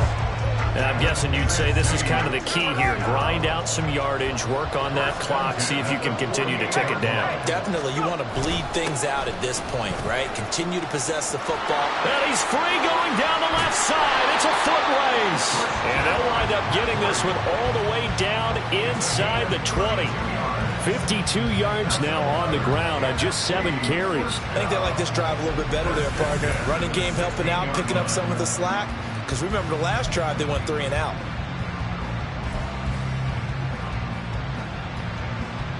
So the big play means just like that, they'll operate from the red zone now on 1st down. McCaffrey running up the middle. And he is in. Touchdown NFC. Christian McCaffrey, his 2nd touchdown of the night. And the NFC adds on to their lead. Aubrey good with a PAT. And they open the lead up now to 25. So after the touchdown, Aubrey now to kick this one away. They'll elect to bring it out here from the end zone. And he'll be brought down shy of the 20, so the decision to bring it out of the end zone, not a good one. The AFC offense making their way back out. These guys definitely hoping for a better showing than their last appearance. They couldn't really even move the football much beyond the shadows of their own goalpost, Charles. We'll see if they can get a better, more sustained drive going here. Yeah, and every team that we ever talk to says the exact same thing. When you start a drive from that deep in your own territory, the goal is a minimum of at least 2 first downs, because even if you have to punt then, you change the field position, right? You flip the field a little bit. They didn't get that done. This time they want to string together a nice drive and help themselves out. Now, meanwhile, here's a second down throw that's knocked away and incomplete. They lead big, and a major part of that has been how they've taken their play to a whole new level this second half. No points allowed since the break, and you can add another incompletion to the total number that they forced in this runaway contest. Pass taken in by his big tight end. And he's taken down, but able to slip across the 35. Offense.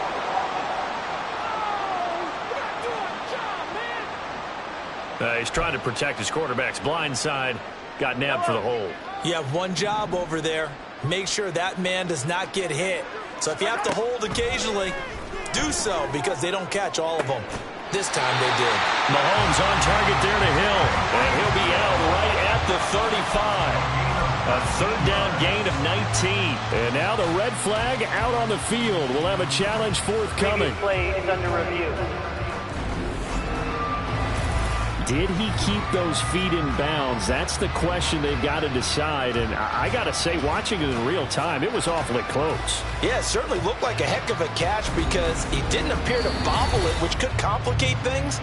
But even with the benefit of replay, that's pretty tight. Well, here's the call. After review of the play, the ruling on the field stands. So the challenge there does not go their way. This will indeed remain a completed pass. Again, they'll throw with Mahomes. He's got Allen. And he'll get him down after a pickup of 8, 2nd and 2. If he's their best threat on offense, use your #1 cover guy on defense. It doesn't matter about size. They have had him locked up. That just his first catch of the game. Big reason why they're down. Mahomes to throw on 2nd down. And there is Amari Cooper, his first catch. That his first catch so far. They've held him under wraps, but he's got a first down there. That's just his 2nd catch of the game. They wanted to keep him silent. They have kept him silent. Defensive football 101. Don't let the best player on offense beat you. Take him out of the game, and they've done a great job of doing that. So the AFC with the football as we welcome you back. They've got a 1st and 10 as they search for a late score. 2 first downs have them up near midfield now on 1st and 10. Throwing now is Mahomes. Flush to his right. Well, that one drops down, incomplete. Good coverage there, forced the ball free, and it's 2nd down. And that's another play that's painted the picture of this game overall. It's been a blowout. It's been continually fueled by big turnovers and stops for one side and an inability to advance the ball from the other. Now a desperation throw deep downfield. This is caught inside the 15. Touchdown! Tyreek Hill, 52 yards. And the AFC able to cut into the lead. Wouldn't be the Pro Bowl without the QBs taking some shots, and that shot paid off. He understood, I don't know if it's instinctively or if he did his homework, that you do take your shots, as you said, in this game, because the payoff is terrific. We will remember how many touchdown passes you throw. I don't think we ever recall how many interceptions you throw in a game like this. So still lots of work left to do, but here comes the onside kick.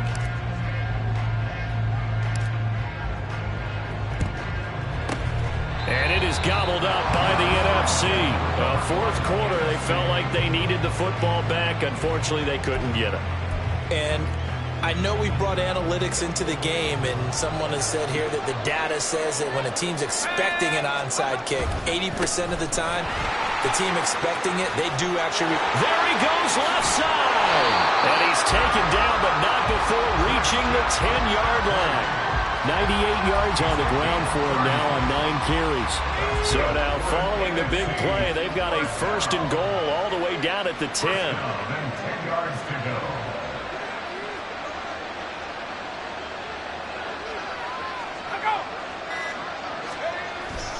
They stay on the ground. McCaffrey again. And he'll be brought down right on the edge of the goal line at about the 1-yard line. Give him 10 yards on the pickup, and it'll be 2nd and very short. Well, that last run makes this a 100-yard night. I've loved the way he's hit the holes. He's been quick, he's been decisive, and he's been a whole lot of fun to watch.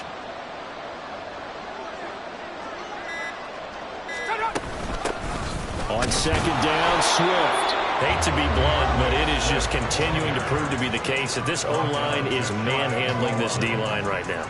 They deserve to roll up their sleeves and show up their biceps because they're doing exactly what you just described, manhandling the defensive front. They've got the leverage, they are powering through, and they're controlling this game.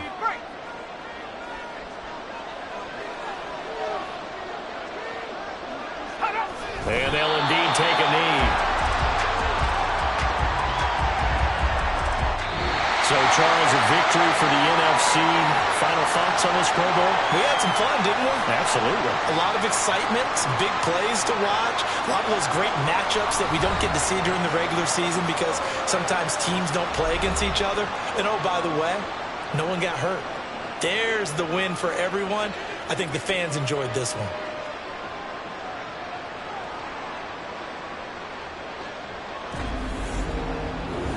That'll do it for us. For Charles Davis and all our hardworking crew, I'm Brandon Gaudin. You've been watching the NFL on EA Sports. For more, find us on Twitter at EA Madden NFL. With that, we say good night, everybody.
It's the National Football League on EA Sports. And if it's in the game, it's in the game.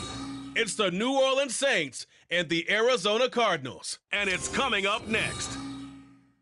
We find ourselves at the home of the world's first retractable natural grass field as you get a look inside State Farm Stadium in Glendale. Coming up, we've got what should prove to be a good one in the NFC, as it'll be the New Orleans Saints taking on the Arizona Cardinals. With Charles Davis, as always, I'm Brandon Gaudin. Now, Charles, you and I, we've done a lot of games together. Always seems like we're rehashing the same storylines. Turnovers, of course, always a big story. Quarterback play, running backs, yada, yada, yada. But getting ready for this one word kept coming to mind, and that's preparation. Well, it's critical to be prepared physically, mentally. When you think about getting ready for an NFL game, you have to wonder, what will they throw at us that maybe we haven't seen before? 2-minute drill, maybe different things like that. Got to be prepared. You're exactly right. This taken in at the goal line. And here come the Saints for their opening drive. They'll be led out by one of the most productive QBs in the last decade. It's year 10 for the Fresno Stater now. Here's Derek Carr. It's been fun to watch his development through the years, and right now what you see is a very confident quarterback who has a strong sense of self, totally understands the offense, and knows how to get the ball to his playmakers on the run.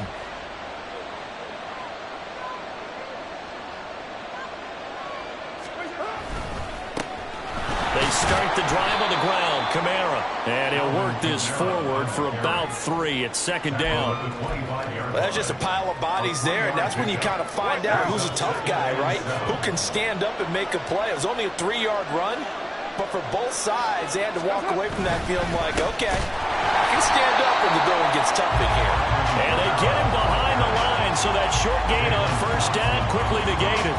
This will be a loss of 3, and now a much tougher third down looming. Right where this set of downs started, they need a full 10 here to pick up the first down and move the chains. Throwing his car on third down.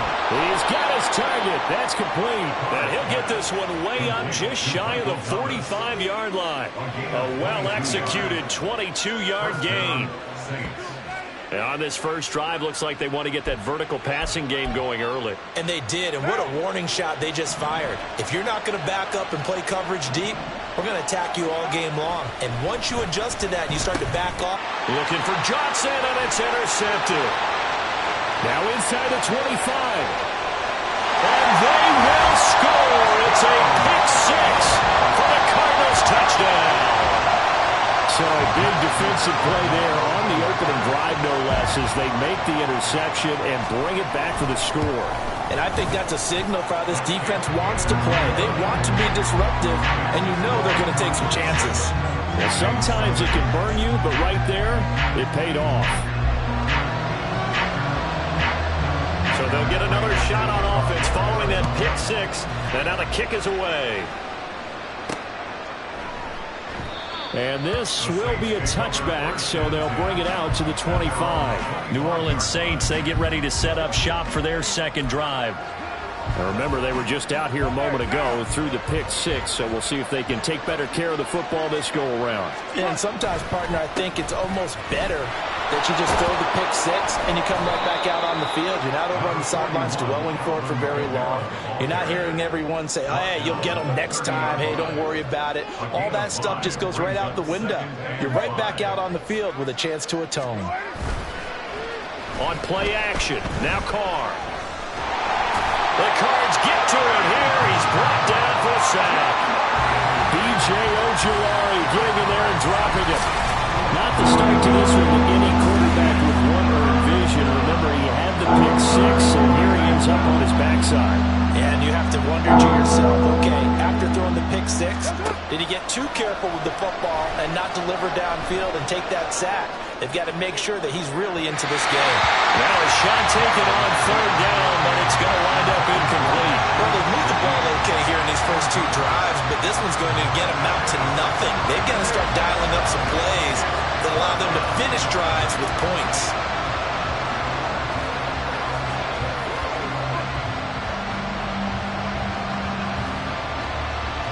So on 4th down, on is Lou Hedley to punt for New Orleans. Greg George deep for Arizona.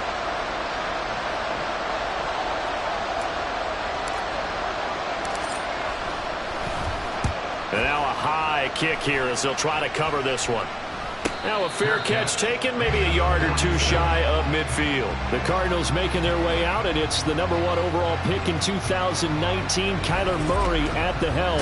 Drafted with the idea that he'd be one of the most dangerous quarterbacks in the NFL when he put it all together. We've been seeing that progress throughout his career. This guy's legs, we knew they were phenomenal. Arm, top-notch. But now we're seeing his mind come into the game.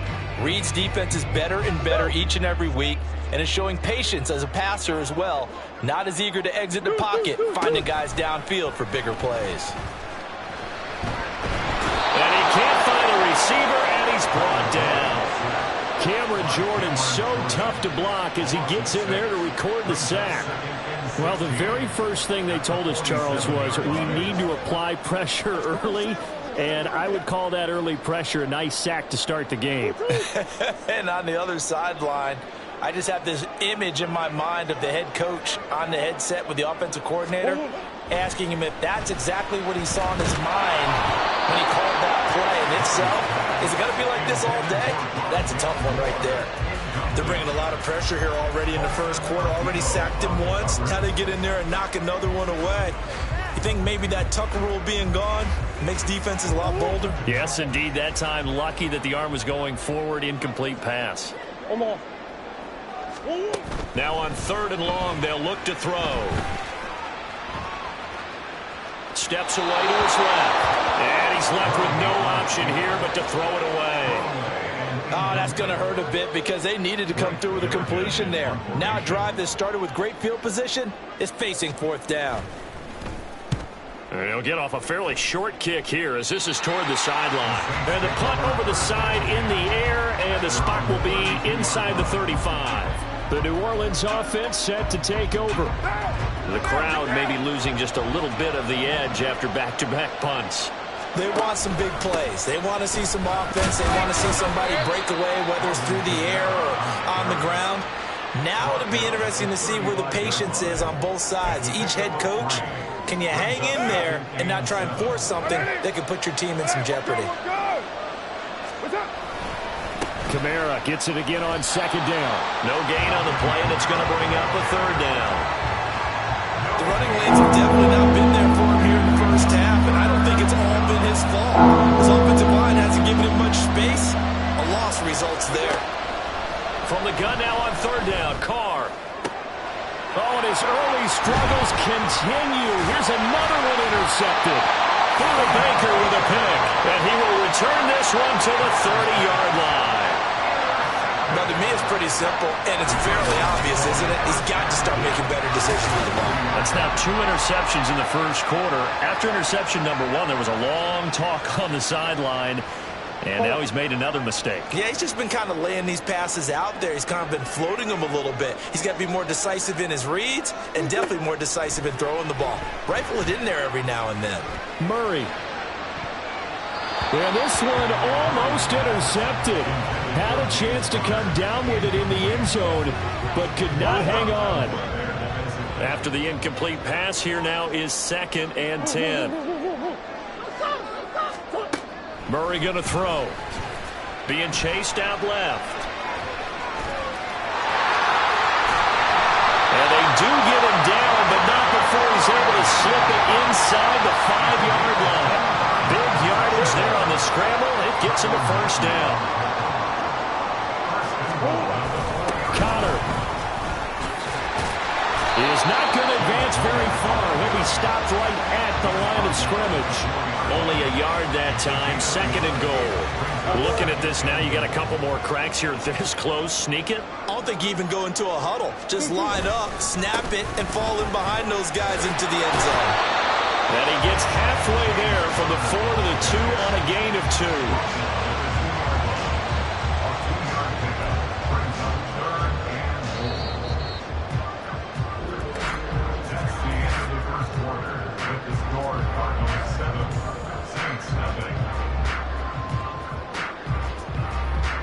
after one, 7-0 on EA Sports. Back in Arizona, second quarter action. It's the Cardinals in possession as they'll see what they can do on 3rd and goal.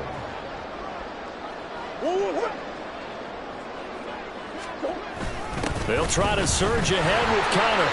And this time he is in. James Conner taking it in from 2 yards out. And the Cardinals have taken a 2-touchdown lead now. Extra point good by Prater. And it's now 14-0. The drive summary that time, 5 plays. And it was a touchdown run by James Conner that was the exclamation mark. From his end zone, here's Rashid Shaheed. And only able to get this to the 19, so probably should have opted for the touchback. Now they're a little further behind the 8 ball after the interception led to the touchdown. So a 2-score deficit here, 1st and 10. Carr going to lead the Saints up here, 1st and 10 at their own 19-yard line. A little jet sweep to start the drive. And that is not fooling anyone. He never had a chance to turn the corner there, and they'll go backwards right away. First play of the drive goes the wrong way. Here's 2nd and 12. Toss wide side. This is Kamara.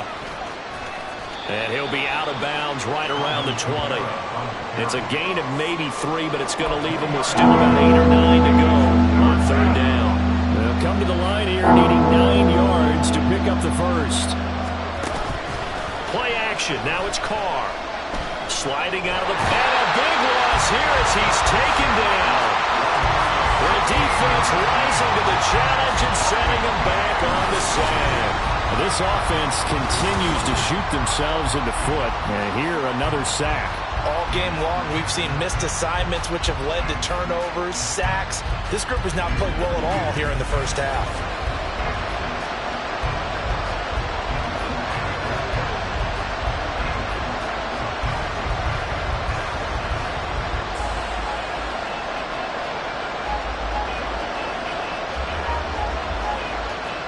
Here comes the Saints punter now. As the drive goes backwards, so he's on to punt it. And from their own end zone, it's a fake. And he will not even make it back to the line of scrimmage. A little trickeration there, but it doesn't fool this defense. And an utter disaster as the ball's going to go over on downs at the 2-yard line. Here's the Arizona offense now as they get set to take over. And they begin in a glorious spot, to say the least. 1st and goal at the 2-yard line.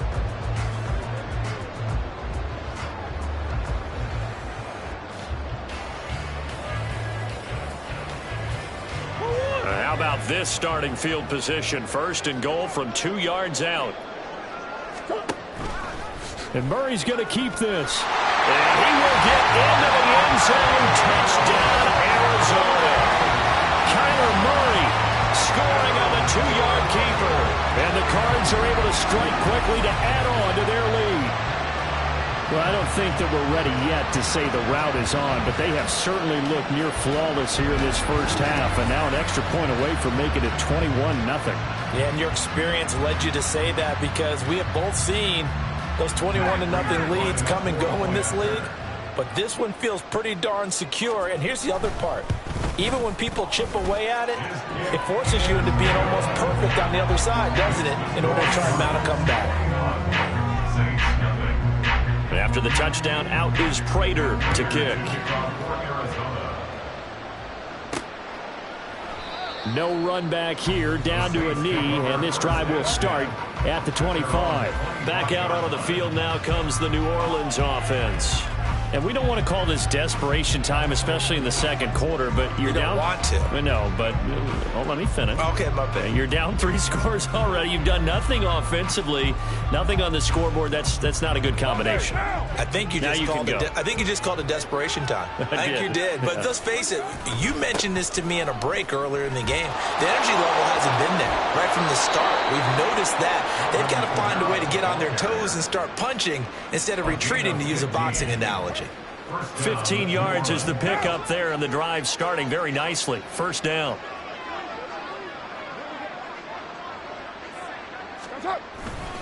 They run it again with Kamara. And slow going there as they'll only get a yard, maybe, up to the 41.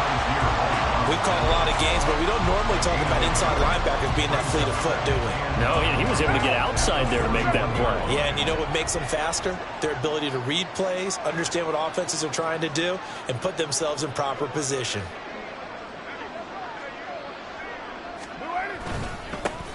They'll run with a backup. This is Williams. Give him 4 on the ground there. They're now left with 3rd and 6. Well, if you're a football guy, that's a pretty run because everyone is in sync right there. Obviously, the guy carrying the ball, but how about the people up front? Leverage, athleticism, they created some nice space for him. The Saints on 3rd down. They've only converted once in 4 tries. This will be 3rd and 6. Pressure comes, and the Cardinals bring him down. It'll be a loss of 8 on the sack, and it's going to lead him to 4th down. He continues, Charles, to be under constant pressure, and these sacks, they're starting to pile up. And if they want to have a realistic chance in this one, they've got to change their blocking assignments. They've got to do a better job to keep him upright. If he's going to be on the deck constantly, they got no chance to win this game. A 40-yard punt, no return, and the Cards will take over 1st and 10. Murray and the Cardinals with a 1st and 10 at their own 20-yard line. Meanwhile, Murray's throw here going to be caught by Wilson. And he stopped right at the 25 after a gain of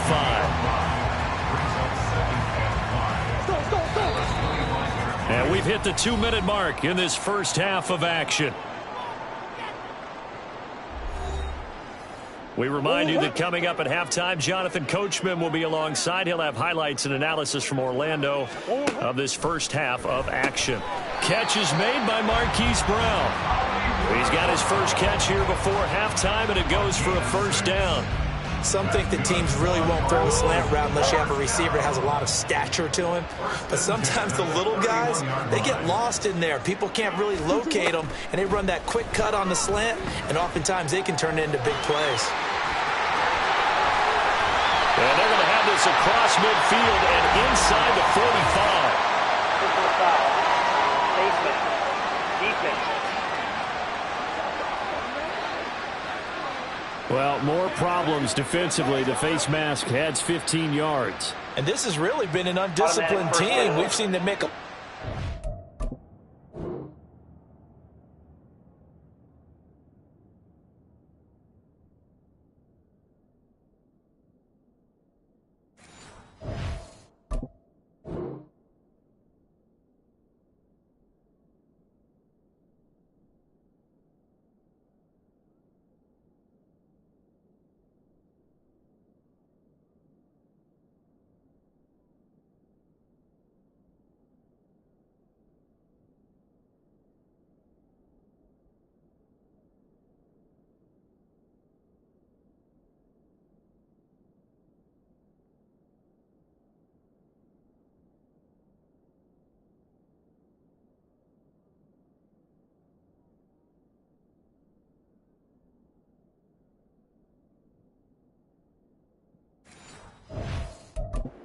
Similar to this, it's a big reason why they're down so big on the scoreboard.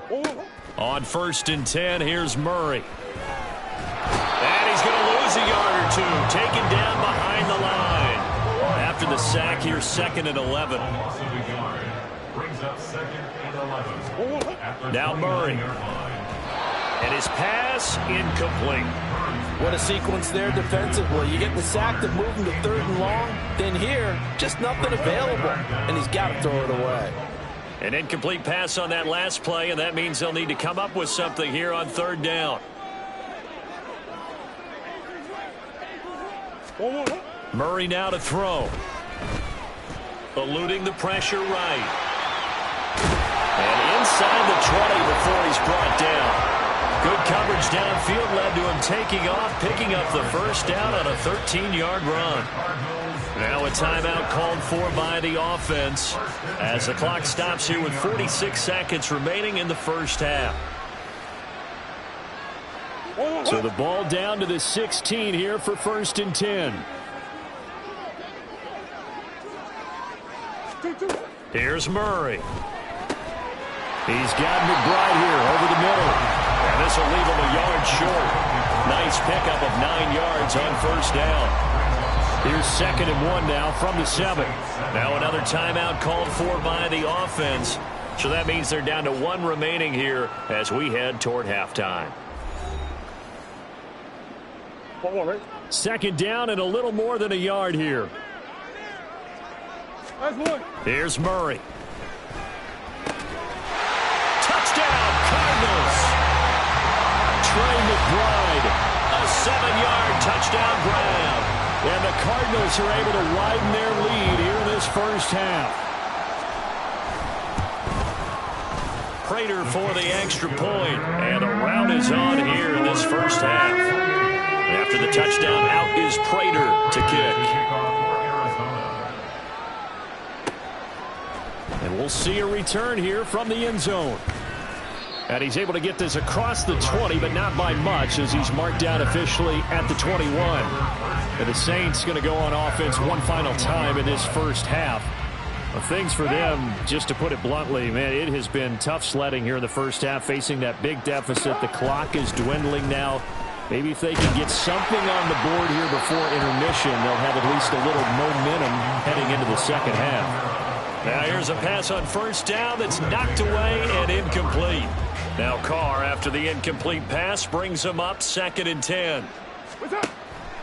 Now a shotgun snap as they'll look to throw. Looking long for Thomas. Well, this is taken in. It's complete. And he will step out of bounds all the way down inside the 40. The Saints going to call the first of their timeouts. So as they talk it over, we step aside. They fake the handoff. Now Carr. And that is caught downfield by Thomas. Now we'll get a quick timeout called by New Orleans, number 2. As they'll stop it with 13 seconds to play in half number 1. The chain gang hustling to catch up. Here's 1st and goal from just inside the 10. Again, they'll throw with Carr. Now he's got it. That's good for a gain of 6, 2nd and goal. And offensively, they'll take the timeout with 6 seconds left in the second quarter. So on 2nd down, the field goal unit is on here as they try to get 3 before half. And his kick is good. So a conservative decision there, but it does put him on the board. And I know the players hate it and the coaches hate it, but sometimes you just got to take the points when they're there. Sometimes a field goal is pretty darn good.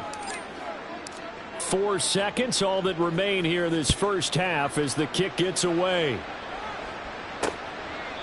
And not wanting to risk anything here late in the half, he'll just take a knee and they'll bring the football out to the 25.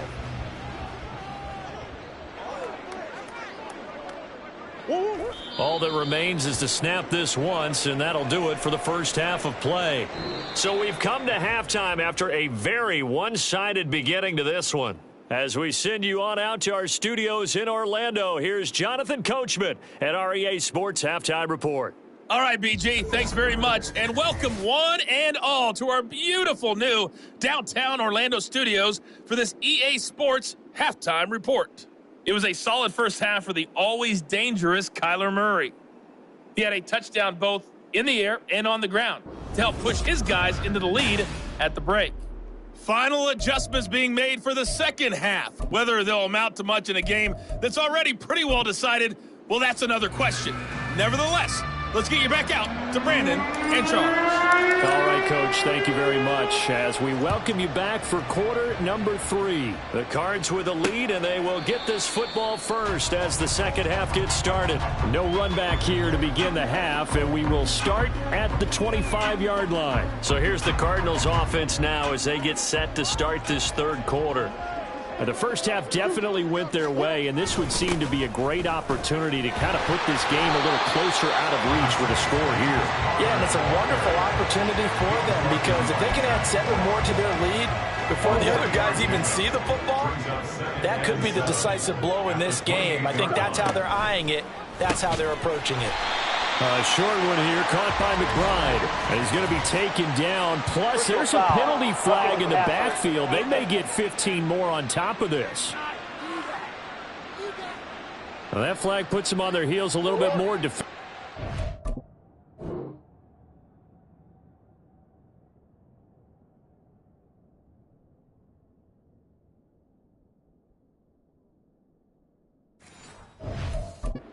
The officials walk it upfield. Yeah, and they can blame the officials all they want, but bottom line, it's their own fault because, to me, that was an avoidable call. Stay focused and avoid major mistakes like that. Now this one complete downfield on the left side. And he'll go down, but not before getting this inside the 30. 24 yards to gain there. Another first down as well.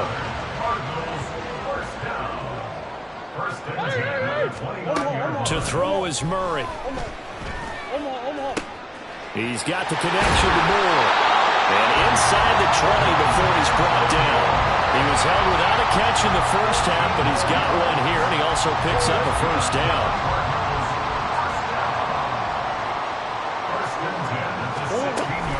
Murray a give. This is Connor. He will push his way down to about the 14. 2 yards on the pickup there. It'll be 2nd and 8. Well, they're hoping that the second half is better for him than the first half. They've got to find a way to get him going. He's a big part of their offense. Connor going to get it again on 2nd down. And power running here down to the 6-yard line. Good work to pick up 7 yards there. That gets them into a 3rd and 1 situation. So they just need 1 yard here to pick up the first down. Murray to throw on 3rd and 1. And that is incomplete. Really nice play by the guys on the defensive side of the ball, but for the guys on the offensive line, they're doing a nice job of trying to protect their passer.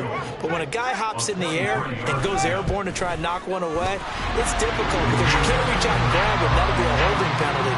So all you're trying to do is make some type of a play on him, make some type of contact to try and get his arms out of the sky. Well, they picked up right where they left off in the first half. First drive after the break, they come away with 3 and increase that lead. Yeah, and you just want to keep building on that lead, don't you? Whether it's 6 points or 3 points, take everything you can get, keep maneuvering, keep adding to it, keep making it difficult for them to come back. Now the attention turns to the Saints offense getting ready for their first possession of the second half. On 1st and 10, here's Carr. Looking left side and completing it to Thomas. And they're able to get this one across the 35. A gain of 11 to kick off the drive, and it's a quick first down. First down, Saints. Kamara trying the right side. And the reinforcements come in as they're going to stop him behind the line. They'll lose a yard there, and it's 2nd and 11. Well, we saw a lot of negative plays that resulted in plenty of lost yardage in the first half, and that trend is continuing here. Looking at a 2nd and 11 now after the loss. A 10th carry for Kamara. And this play a lot like the previous one, thanks to that stout Cardinal defense. Back-to-back, they've been tackled behind the line.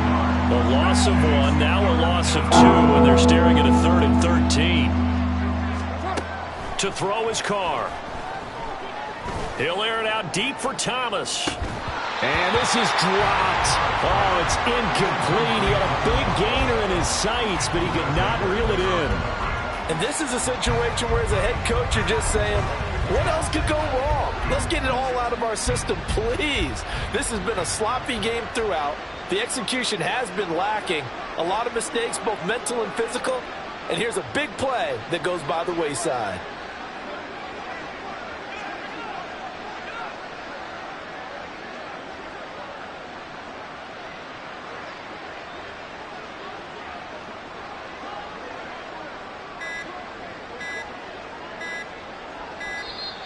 Boy, and now they can't even get a play off. Delay of game, option. So they accept the penalty, of course, and push the offense backwards a bit.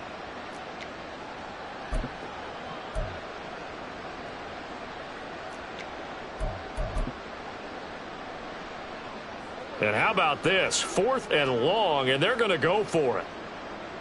Ready?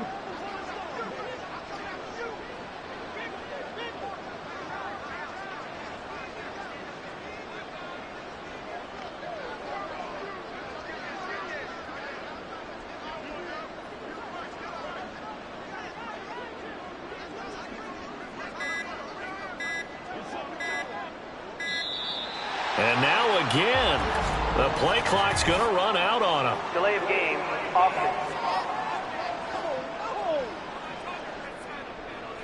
And that flag accepted.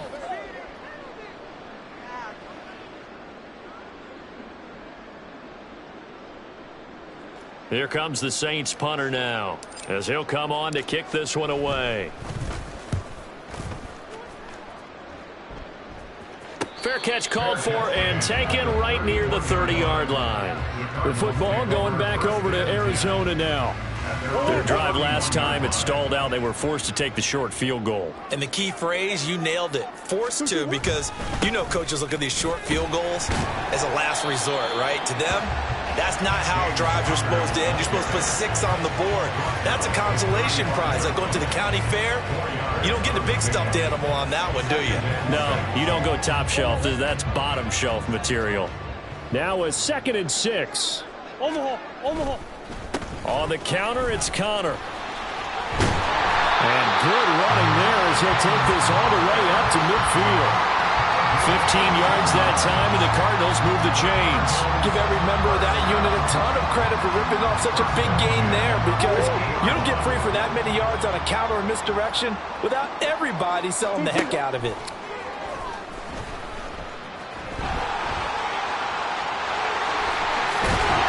Now he'll go down, but not before getting this inside the 30. Turns out to be a great idea to tuck that one. Good for 24 yards. Well, that turned out better than most of the passes he could have thrown on that snap. The coverage downfield was excellent, but the containment close to home left him a backdoor escape, and they paid dearly for not locking up. And as they come to the line, they will not be able to get off another play as time has run out on this 3rd quarter. We'll return with more after this. This is the NFL, and it's on EA Sports. Welcome back to the desert. We're in Glendale. A lot of happy faces in the crowd at this point as their guys have a big lead here to start quarter number 4. And now look at this. Big gain, but a fumble. But this will get out of bounds, so possession will stay the same. No one there to help out downfield, but no problem scrambling for 22 and a first. And now Murray's going to set up to throw. So they hit pay dirt, but don't count it yet. There's laundry on the field. We'll see what the penalty flag is about.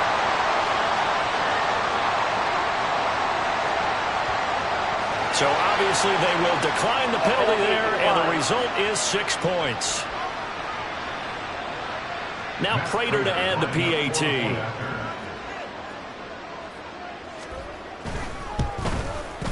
And he's been a busy man, 5 for 5 now as he knocks another one through to extend the lead. 5 plays there on that drive. And the play that polished it off was the touchdown run by Kyler Murray.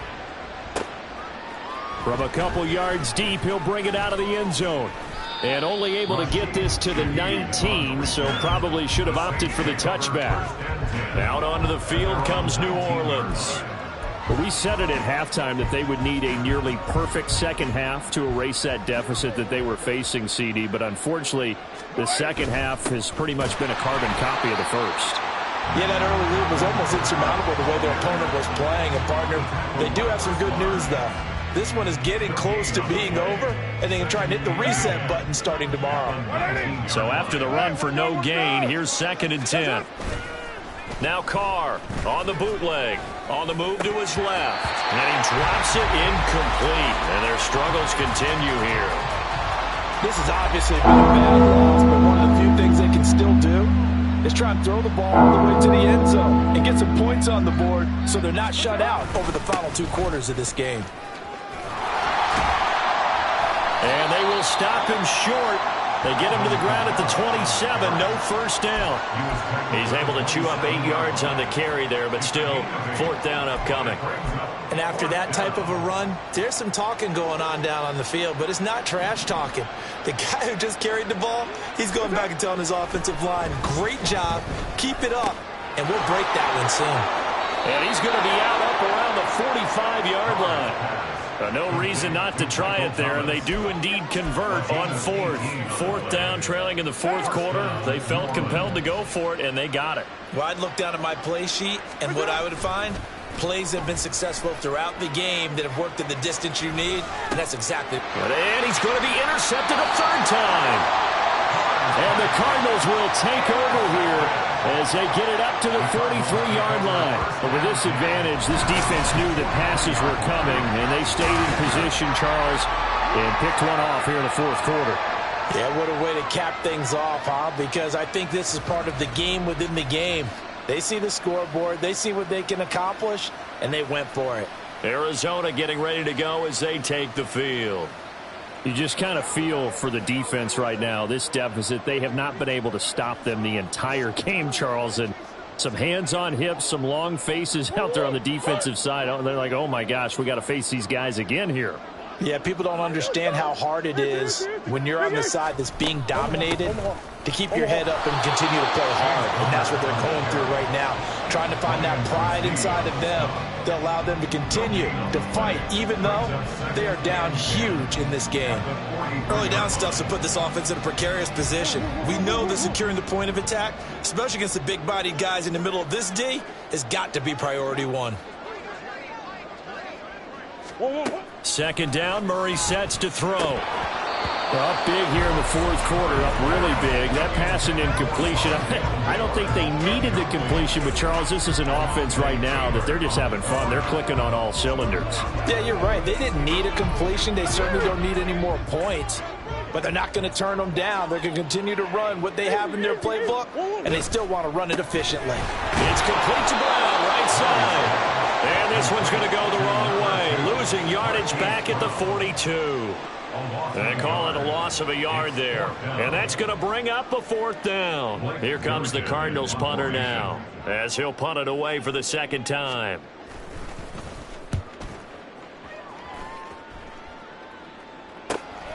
Taken in at the 11. 42-yard punt, 6 on the return.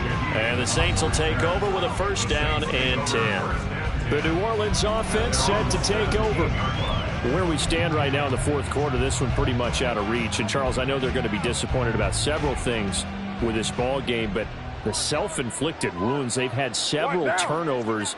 You would have to think that's going to be something they're going to discuss heavily in the film session in the coming days. You're absolutely right about that, partner, because they're going to have to sit in that film room and watch every error that they made and figure out how to not do it in the future. And mentally, I think a lot of the guys are already starting to think about, okay, how do we put this behind us and get better for the next time out? This, they'll use as motivation for the rest of the time that they play to hopefully never be in this type of situation again. Now a nice throw here right side. He hauls it in. And they're going to get this beyond the 40 before he's taken down. That one good for 26 and a 1st down.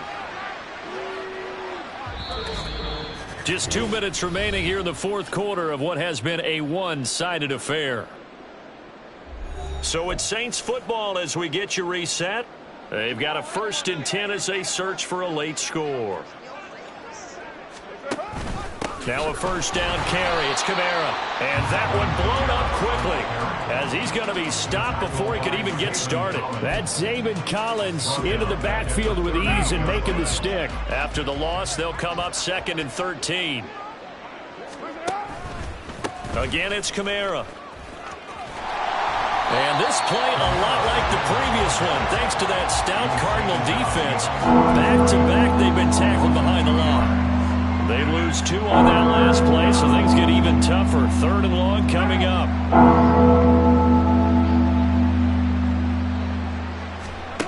To throw, it's Carr. That's going to be knocked away and incomplete. That's coverage you'd expect expect to see in a tie game late. Not in a lopsided game like this. They are not letting up. All right, they're going to try and keep hope alive here on 4th down. They're going for it.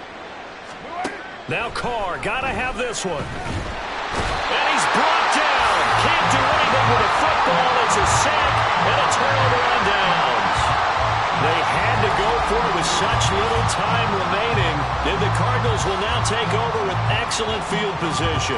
So they tried to go for it for pride, but it really wouldn't have mattered. This one, it was already determined. No doubt about it. This one was over a while ago.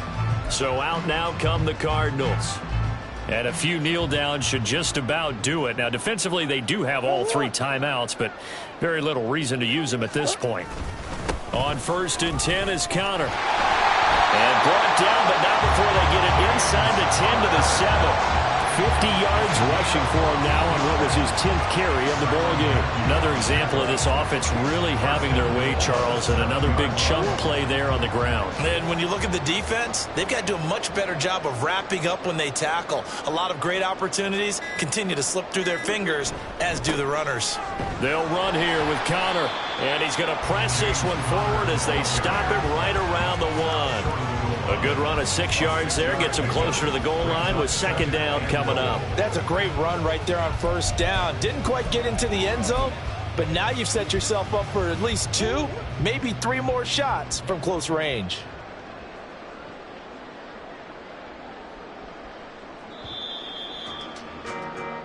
So it's a win here for the Arizona Cardinals, and it was their defense that really made the statement after the break. They pitched the second half shutout. Yeah, think about the team that just got vanquished. They did score in the 2nd quarter. Do you think they thought at all that that would be their last points of the game? No, but what a second half. The adjustment, whatever they did in the locker room, it certainly worked. It certainly did, and you're exactly right. Whether it was an adjustment, whether it was just more focus on what they planned to do going in, whether they just played better, whatever.